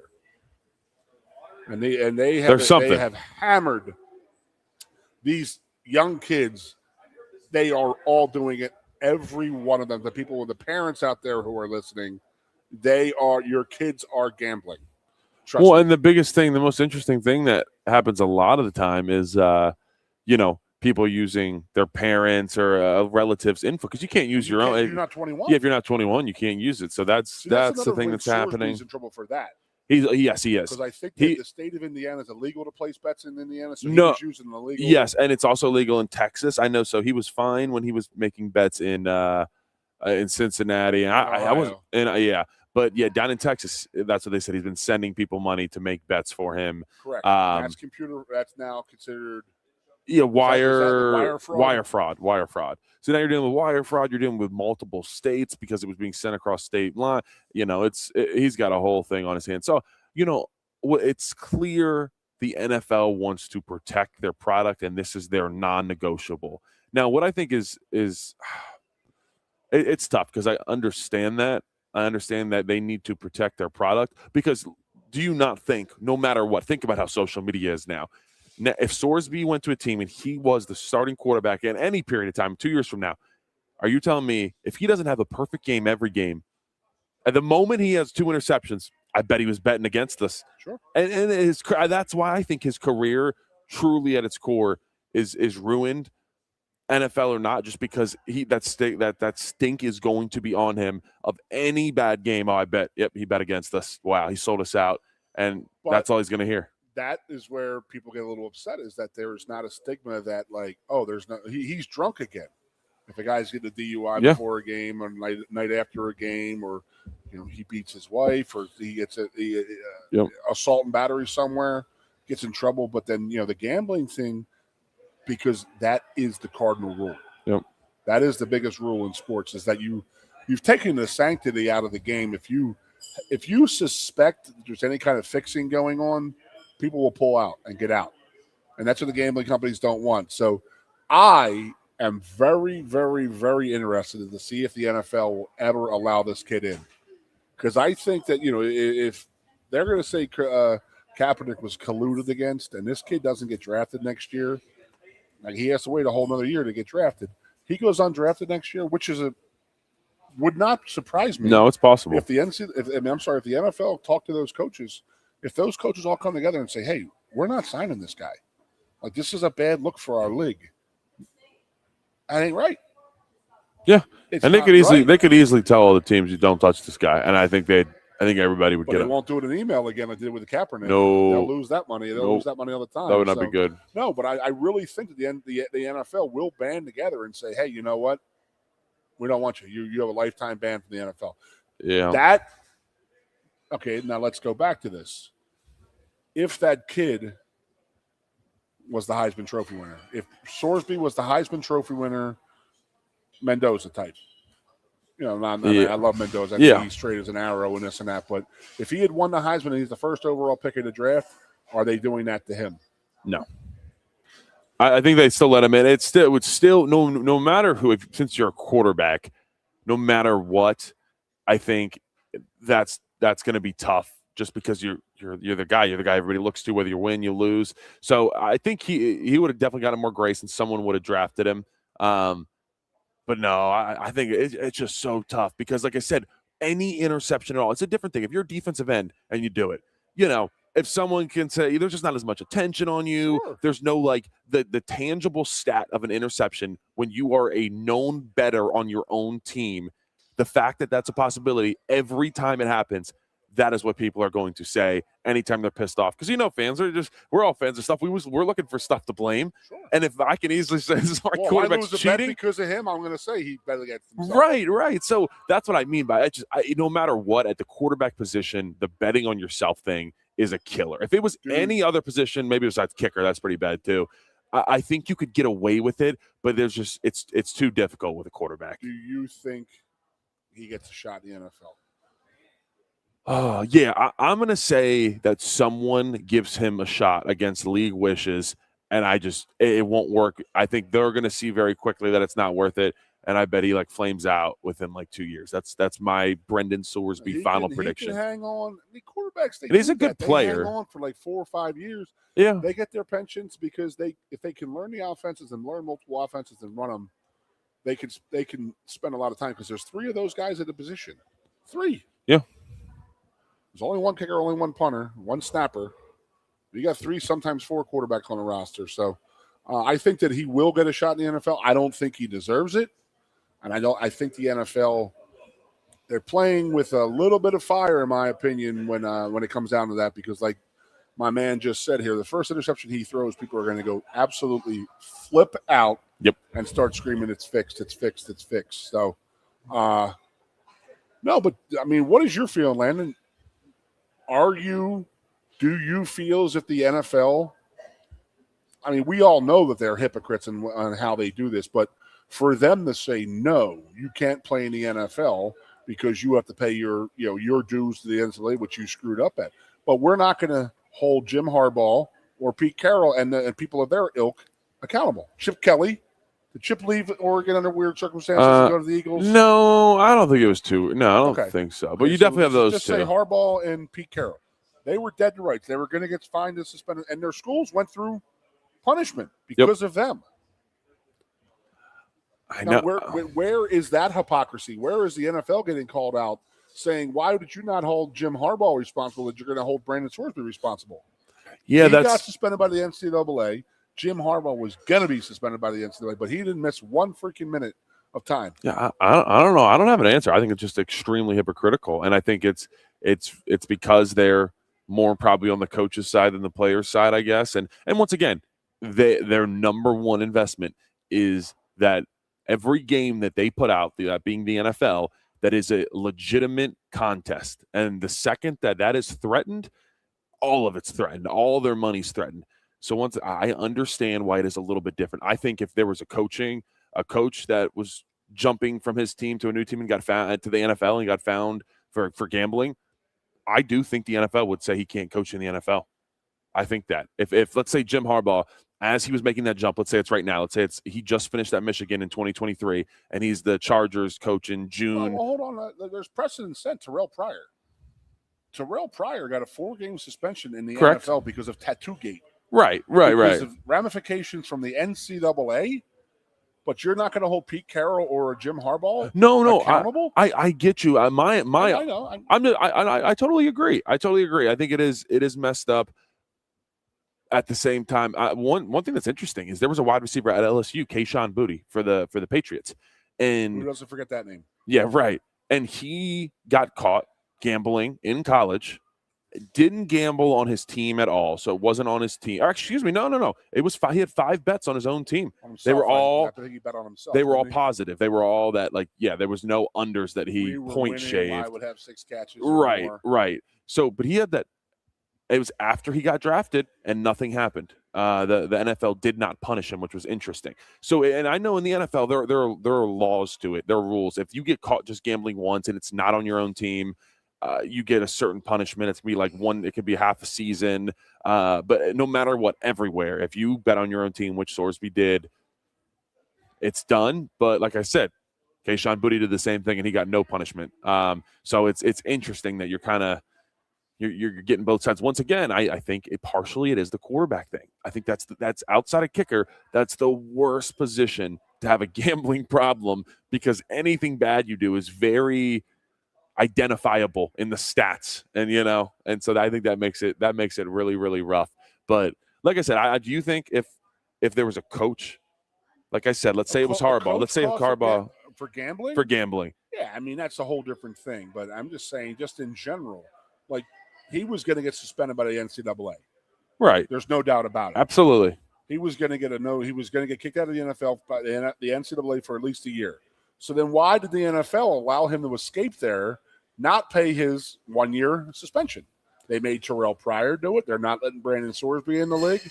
It's the hypocrisy of the NFL. I agree. Hey, I am with you. This is the same place that, they completely push this equality, end racism, do all this, do all that. The Rooney Rule, which is the biggest lark out there when there's 13 new head coaches this year, and how many African Americans were? I mean, how many head coaches got signed that were African American? It was like it's hypocrisy. It's like I don't how like they love to tell people how to do stuff, but they don't live that. You know what I mean? Don't do as I am, not as I do. Do as I say, not as I do. So you got me revved up here, buddy. Let's go one more break here before we will be back here on the Lion Country Goon and Ironhead show with Goon and Tengwall here. We'll be back at 6. You look a bit nervous, hey? Thierry, what's it like to stand in the FIFA World Cup stadium? Wouldn't you like to know? Just tell me. Come on. It's not something that you can put into words. Such a tease. You can't rush it. You will find out when it's your time. Thanks for the wisdom, coach. So, how much longer? Now go and make history, my man. Here's the World Cup you've been waiting for. Actually, the World Cup's been waiting for me. That's the spirit. Just remember who drove you here. Inspiring every step of the next legend. The official matchball carrier, proudly sponsored by Kia. Inspiration connects us all.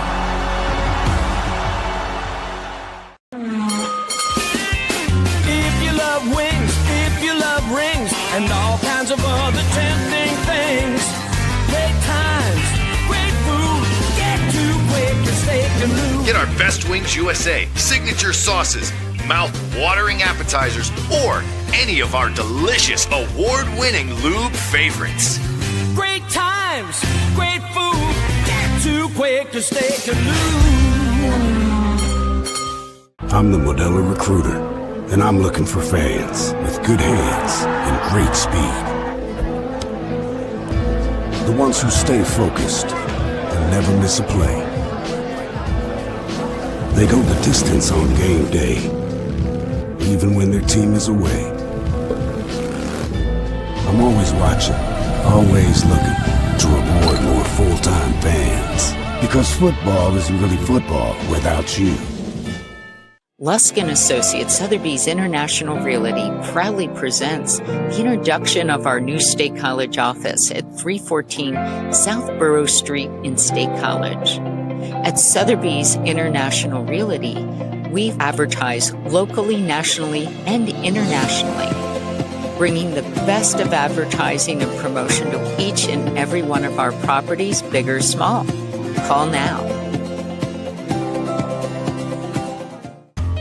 A lot has changed about State College. One thing that hasn't is W.C. Clark's Coffee Roasters on 234 East Calder Way. 30 different varieties of specialty coffee beans sourced from over 25 countries and roasted with love each morning in Happy Valley for over 45 years. They'll ship their fresh roasted coffee from their doorstep to yours. Order online at statecollegecoffee.com. That's statecollegecoffee.com.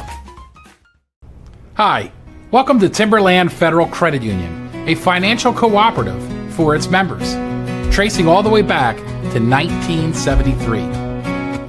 Experience Timberland Federal Credit Union, where you're greeted with a smile and financial solutions are tailored to your unique life journey. Here, we're not just financial professionals, we're your neighbors, people invested in your financial needs, literacy, and empowerment. Your dreams matter to us, whether they're about buying a home, growing a nest egg, or embarking on new adventures.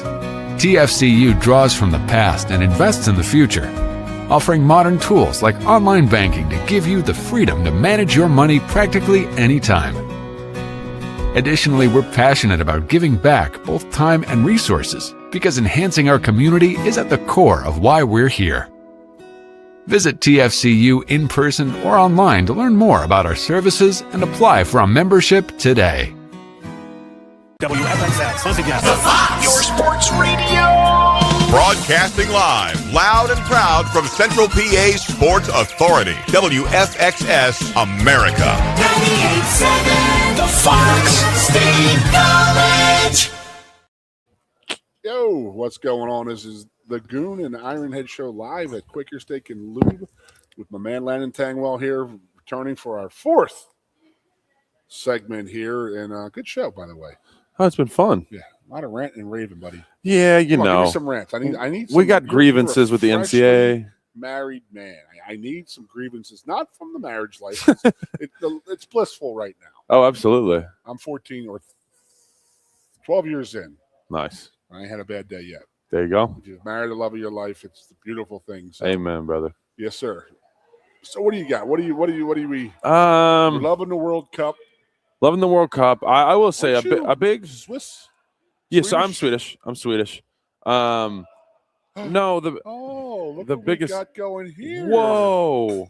This is for Cookie Puss, Landon Tengwall. We got a 4th of July This is cake. 4th of July cake. That's a special now at the Lube, and we are the Tang is gonna hammer this thing. What, you too? I'll try it. Okay. Look at me. I'll try it out.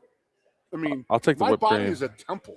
I know, that's true. Jeez, you wouldn't eat Landon. anything like this anyways. I mean, my gosh. Yeah, man it's almighty. blue. Yeah, it's red, So white, what and do you blue. got? The Swedish No, in you know, you? I'm sure I don't even know where the Swedes are at right now in the World Cup. I'll tell you what though. One thing I do appreciate is that August. Now I do a lot of work in August because I'm getting ready for the season, studying and whatnot. But August for all of my life has just been hell, pretty much, because camp is some of the hardest things you'll ever do. That's the worst. Since I was a kid. Now, it's not as bad when you're a kid, but like still, once you get to August, it's like, all right, life's over. Here we go. And to like have August be a normal month again, it's pretty sweet. I go to the Grange Fair, go to the pool a bunch. It's awesome.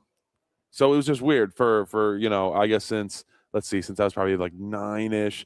So from like 9 to 22, August was just not a good month, and now it's a good month again. Hot. It's hot, but I'm just saying it's fun. Summer. It's the end of summer. Vacation the week before the end of the season, before the start of the season. We always take that 2 weeks before. So we're going to go 22 to 29 down in Carolina this year, and Penn State plays but they'll be in camp. And I don't do anything for that camp, but I'm with you. I was telling somebody earlier today. He was asking me about high school and did you guys what conditioning did you guys do and this and that. And I was like, man, we used to go away in our high school football. We used to go away and they'd have 4 practices a day plus conditioning. And they're like, well, did you guys screw around when you were at camp? I'm like, I just said 4 practices a day plus the conditioning. I said we had a minute off. We were sleeping, So that's football. But and he goes, do you miss it? And this is exactly where it came from. He says, do you miss it? You know what I said? Yeah, I miss Saturdays in the fall. I don't miss Saturdays in February or Tuesdays in February, a Friday in July and August when you're running camp and you're getting up at 6 o'clock in the morning. We call it Groundhog Day. I mean, they have definitely cleaned football camps up a lot more than they used to, even from your time to my time. I mean, I ever go through a day at Penn State football during football camp? No. It was what? The horn went off at 5 o'clock in the morning. Ours wasn't that bad. Sometimes we got to sleep in a little bit more. We got 5 o'clock in the morning every day. Ooh, that's tough. We had 2 practices every day, no matter what. You guys had to go 1 on, 1 off. So we had 5 o'clock in the morning was wake up. You would go up and get ready for practice. And I am not lying to you, Landon. They didn't have breakfast for us yet. Oh, no.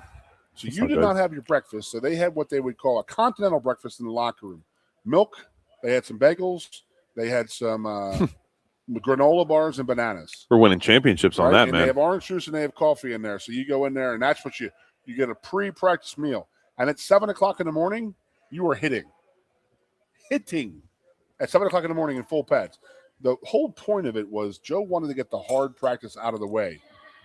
He wanted to do it. So you were on the field from 7 to 9 in the morning. And he wanted to get that hot one out of the day because it was going to be hot in the afternoon. He took you off the half pads maybe, or, didn't, or we had a scrimmage or whatnot. Right. He wanted the hard practice early in the morning. So 7 o'clock in the morning, we're banging heads. You know what the worst part was? What? Stretching. When you had the morning dew on the ground, everything was wet. Oh. You get down and you're doing. Yeah, then your shorts are wet. Everything is soaking wet. It's Morning dew, yep. Grass on your legs. They had just cut the grass the night before, so all the clippings are throughout your legs and this and that, and you're just like, miserable. We got some Sally. How you doing, Sally? Girl. I love Sally, baby. Sally's amazing. Someone said, "Are you Nate Bauer?" I don't know why. I think confused. I don't know. He said, "Is that Nate Bauer with Tengwall had a growth spurt?" Wow. Is it the hair? What is going on? I don't know. Beard, the hair? Damn. I don't know. I'll tell you what, the cake is good, though. The 250 cake. What's it called? What's it called? I got a red, white, and blue cake in front of me from Quaker Steak and Lube, and I'm enjoying my celebration cake. It's a national holiday. We're giving money back to Kids of the World. Give Kids the World. Seems a charity. Sure. So it's for charity. If you're at Quaker Steak and Lube, stop by the Lube. Come get your cake. There's a picture of it. There's the real John right there. So always good when it's for charity. Yeah, baby. But to round off the Sorsby stuff, yeah, it's tough. The gambling stuff, I understand why it's happening, kind of the way it's happening. But I still do agree with you. It is pretty messed up that they allow coaches to get away with whatever when they want to jump from college football to the NFL. There's no punishment. Sort of the way, like back when I played, when the transfer portal and stuff like that, like the transfer portal originally, I think the transfer portal is good for quarterbacks because there is only one in the field, and if you do lose the position, okay, they give you an opportunity to transfer. I get it. I understand it. I get it. Now you're a third-team corner and you're trying to transfer out because you're not playing. That's fine, but if you want to leave, it's just and then and then next thing you know, you're in your first school in 4 years. So I say you're allowed. I mean, my fix would be you're allowed one transfer in your 5 years. Get out of jail free. I made a wrong decision, unless, and this is the big caveat of the whole thing, and that is the head coach leaves. And he's the one who recruited you to that school, and he leaves, and there's no ramification for him leaving. Right. He's chasing money too, so there should be open. I'm with you. Departure then, not 5 schools in 5 years with one head coach. We got to get rid of that. We got to clean up the money. I don't know how you clean the money up. How can you say we're going to pay you $1 million here for playing left tackle, Goon, and then next year saying, okay, we have a regulation now.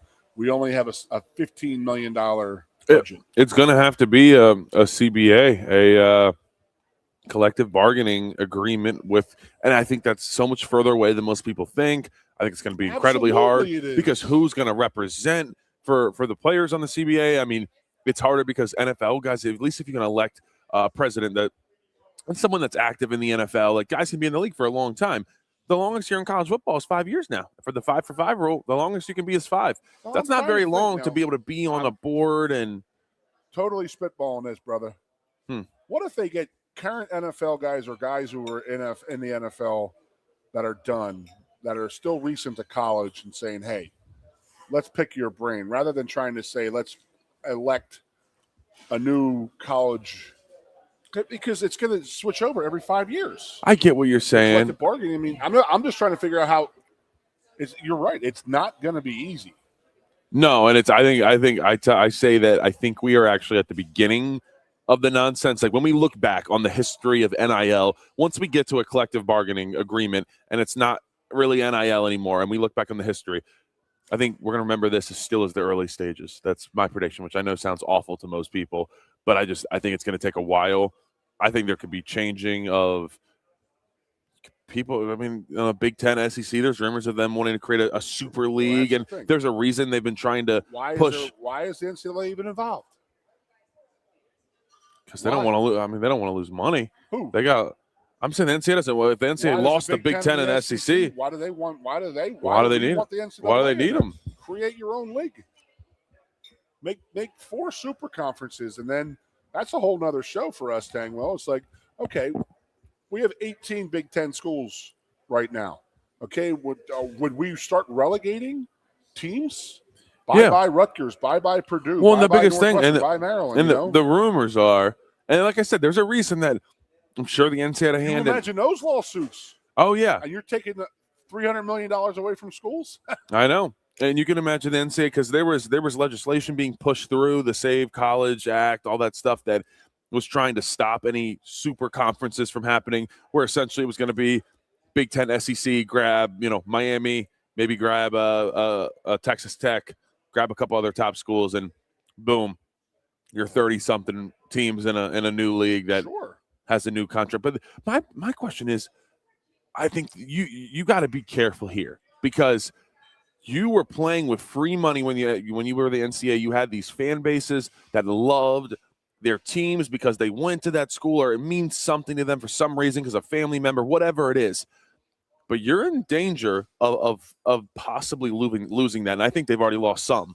And if you go too far to where SEC and Big Ten and a couple schools break off, and let's say there's it's basically NFL junior at that point, and maybe they're not even fully connected to the university. These guys don't even have to go to school.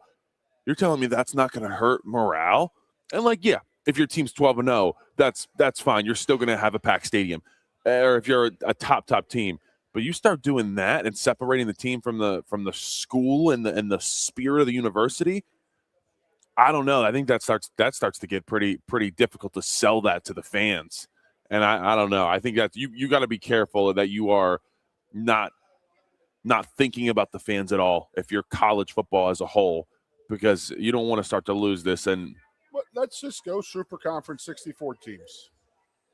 Because we can't just sit there and say we're going to take the Big Ten and the SEC and create this super conference, because what's going to happen to Arizona State, Texas Tech? They're not in anybody's conference yet. Notre Dame, the ACC schools, you know what I mean? The Big 12 schools. What are we getting out of them? Are we just going to pick and choose? Who the hell on the West Coast is going to stay? The 4 Big Ten schools. Yeah. So, do we go back and say, okay, Big Ten East and Big Ten West? Do we go down to 14 teams in the Big Ten? What 4 are going to go? Because that's going to be a big-ass lawsuit if you're going to take Rutgers, Maryland, Northwestern out of it. Maybe Northwestern says, you know what, we're not playing this game anymore. I highly doubt it with $1 billion stadium they just built. I highly doubt that that's on their mind, is leaving the Big Ten to join something else. I think that we need that, and I think we got to go with the NFL model. And then, are there schools out there who don't want to be part of this? Will the MAC schools exist? Will the AAC schools exist? You know what I mean? Or are they just going to go back to 1AA relegation? That's fine. Yeah, but who's paying for those TV rights, and how are they making their money now to compete? I always say that the MAC school is pretty much the minor leagues for the Big Ten. Oh, yeah. We got a ton from the MAC. Sure we do. It's a feeder program. You want to hear my theory? How many offensive linemen do you know in your career and my career and busted out? A lot more than Starr did, didn't he? Oh, yeah. So why would you spend any kind of money and resources on a high school kid? So I would tell you my theory, and that theory is that Landon and I are very similar sized people, height-wise. I'm a fat ass now. I get it. He's still big and hunky. But damn right. Back in the day, I was in high school. I didn't go to college and this and that. But when you go to college, you're now playing against guys your same size. You didn't have that in grade school and high school. Maybe twice a year you played against another Division I mutant. I played against Mark Zadoveski. He was the center from Bishop McDevitt, so I grew up playing against him. So, they didn't know if I could play against bigger guys. It's a crapshoot. How many 5-star offensive linemen have crapped out here? Everywhere. A lot. Not just here. I'm not knocking even here. Better go anywhere. Go anywhere. So why would you waste money on a high school guy who's a 3 or 4-star and say, hey, let's take an opportunity. Let's take a chance on this guy over here. Let's take a chance on him. No. Let's go to this kid played at Akron. He's a true freshman. Started last year as a true freshman. He's all MAC team. Why not? Why not wait and use your scholarship money on them. So why waste your money on a high school? Well, you have proven product on tape when you have portal guys. Proven product on tape that's against college players, not high school tape. Yes. Why would I and not I'm spend drop $1 money million on a high school kid who's a 5-star kid who's never played against somebody his own size, and he's going to get pummeled? He doesn't know how to compete. Yeah, and he busts out here. And guess what? That $1 million you paid him, gone. And guess what? Even if he does work out, get this. No matter what, the freshman, it's dead money year one. If I got to pay you $750,000, your high 4-star, 5-star, whatever, it's dead money year one, because unless you are a superstar wide receiver, if you're O-line, D-line, you're not playing. Unless you are you're one of a kind in the past decade. So I think you're right. I think people are going to spend more and more money on proven product.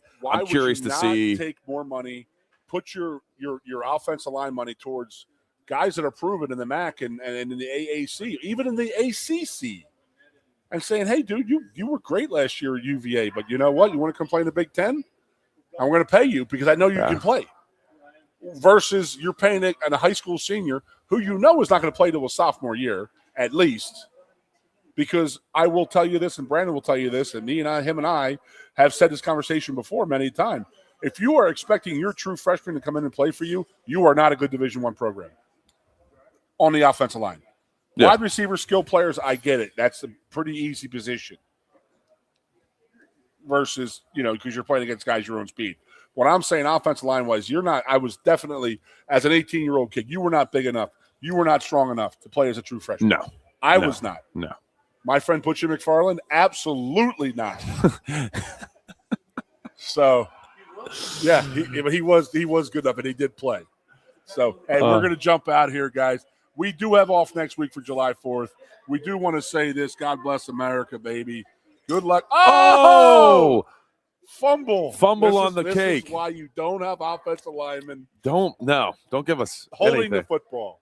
My Lord, God bless. All right, boys and girls, you have a great weekend. Happy July 4th. God bless America. Landon Tengwall, thanks for showing up. Yep. We'll see you in 2 weeks. See you guys.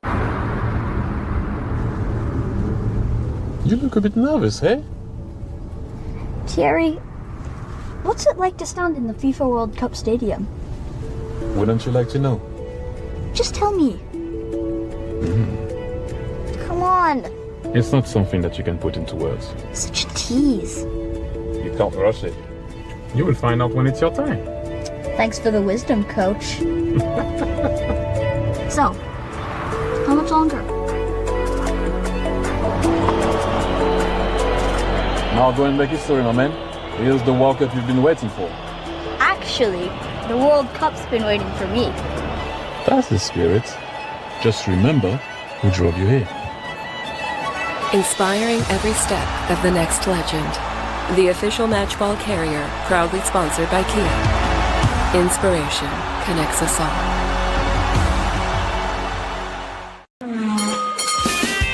If you love wings, if you love rings, and all kinds of other tempting things, great times, great food, get to Quaker Steak Lube. Get our Best Wings USA signature sauces, mouth-watering appetizers, or any of our delicious award-winning lube favorites. Great times, great food, get to Quaker Steak Lube. I'm the Modelo Recruiter, and I'm looking for fans with good hands and great speed. The ones who stay focused and never miss a play. They go the distance on game day, even when their team is away. I'm always watching, always looking to reward more full-time fans. Because football isn't really football without you. Lusk & Associates Sotheby's International Realty proudly presents the introduction of our new State College office at 314 South Borough Street in State College. At Sotheby's International Realty, we advertise locally, nationally, and internationally, bringing the best of advertising and promotion to each and every one of our properties, big or small. Call now. A lot has changed about State College. One thing that hasn't is W.C. Clark's Coffee Roasters on 234 East Calder Way. 30 different varieties of specialty coffee beans sourced from over 25 countries and roasted with love each morning in Happy Valley for over 45 years. They'll ship their fresh roasted coffee from their doorstep to yours. Order online at statecollegecoffee.com. That's statecollegecoffee.com. Hi, welcome to Timberland Federal Credit Union, a financial cooperative for its members, tracing all the way back to 1973. Experience Timberland Federal Credit Union, where you're greeted with a smile and financial solutions are tailored to your unique life journey.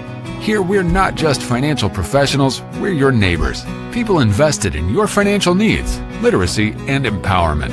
Your dreams matter to us, whether they're about buying a home, growing a nest egg, or embarking on new adventures. TFCU draws from the past and invests in the future, offering modern tools like online banking to give you the freedom to manage your money practically anytime. Additionally, we're passionate about giving back both time and resources because enhancing our community is at the core of why we're here.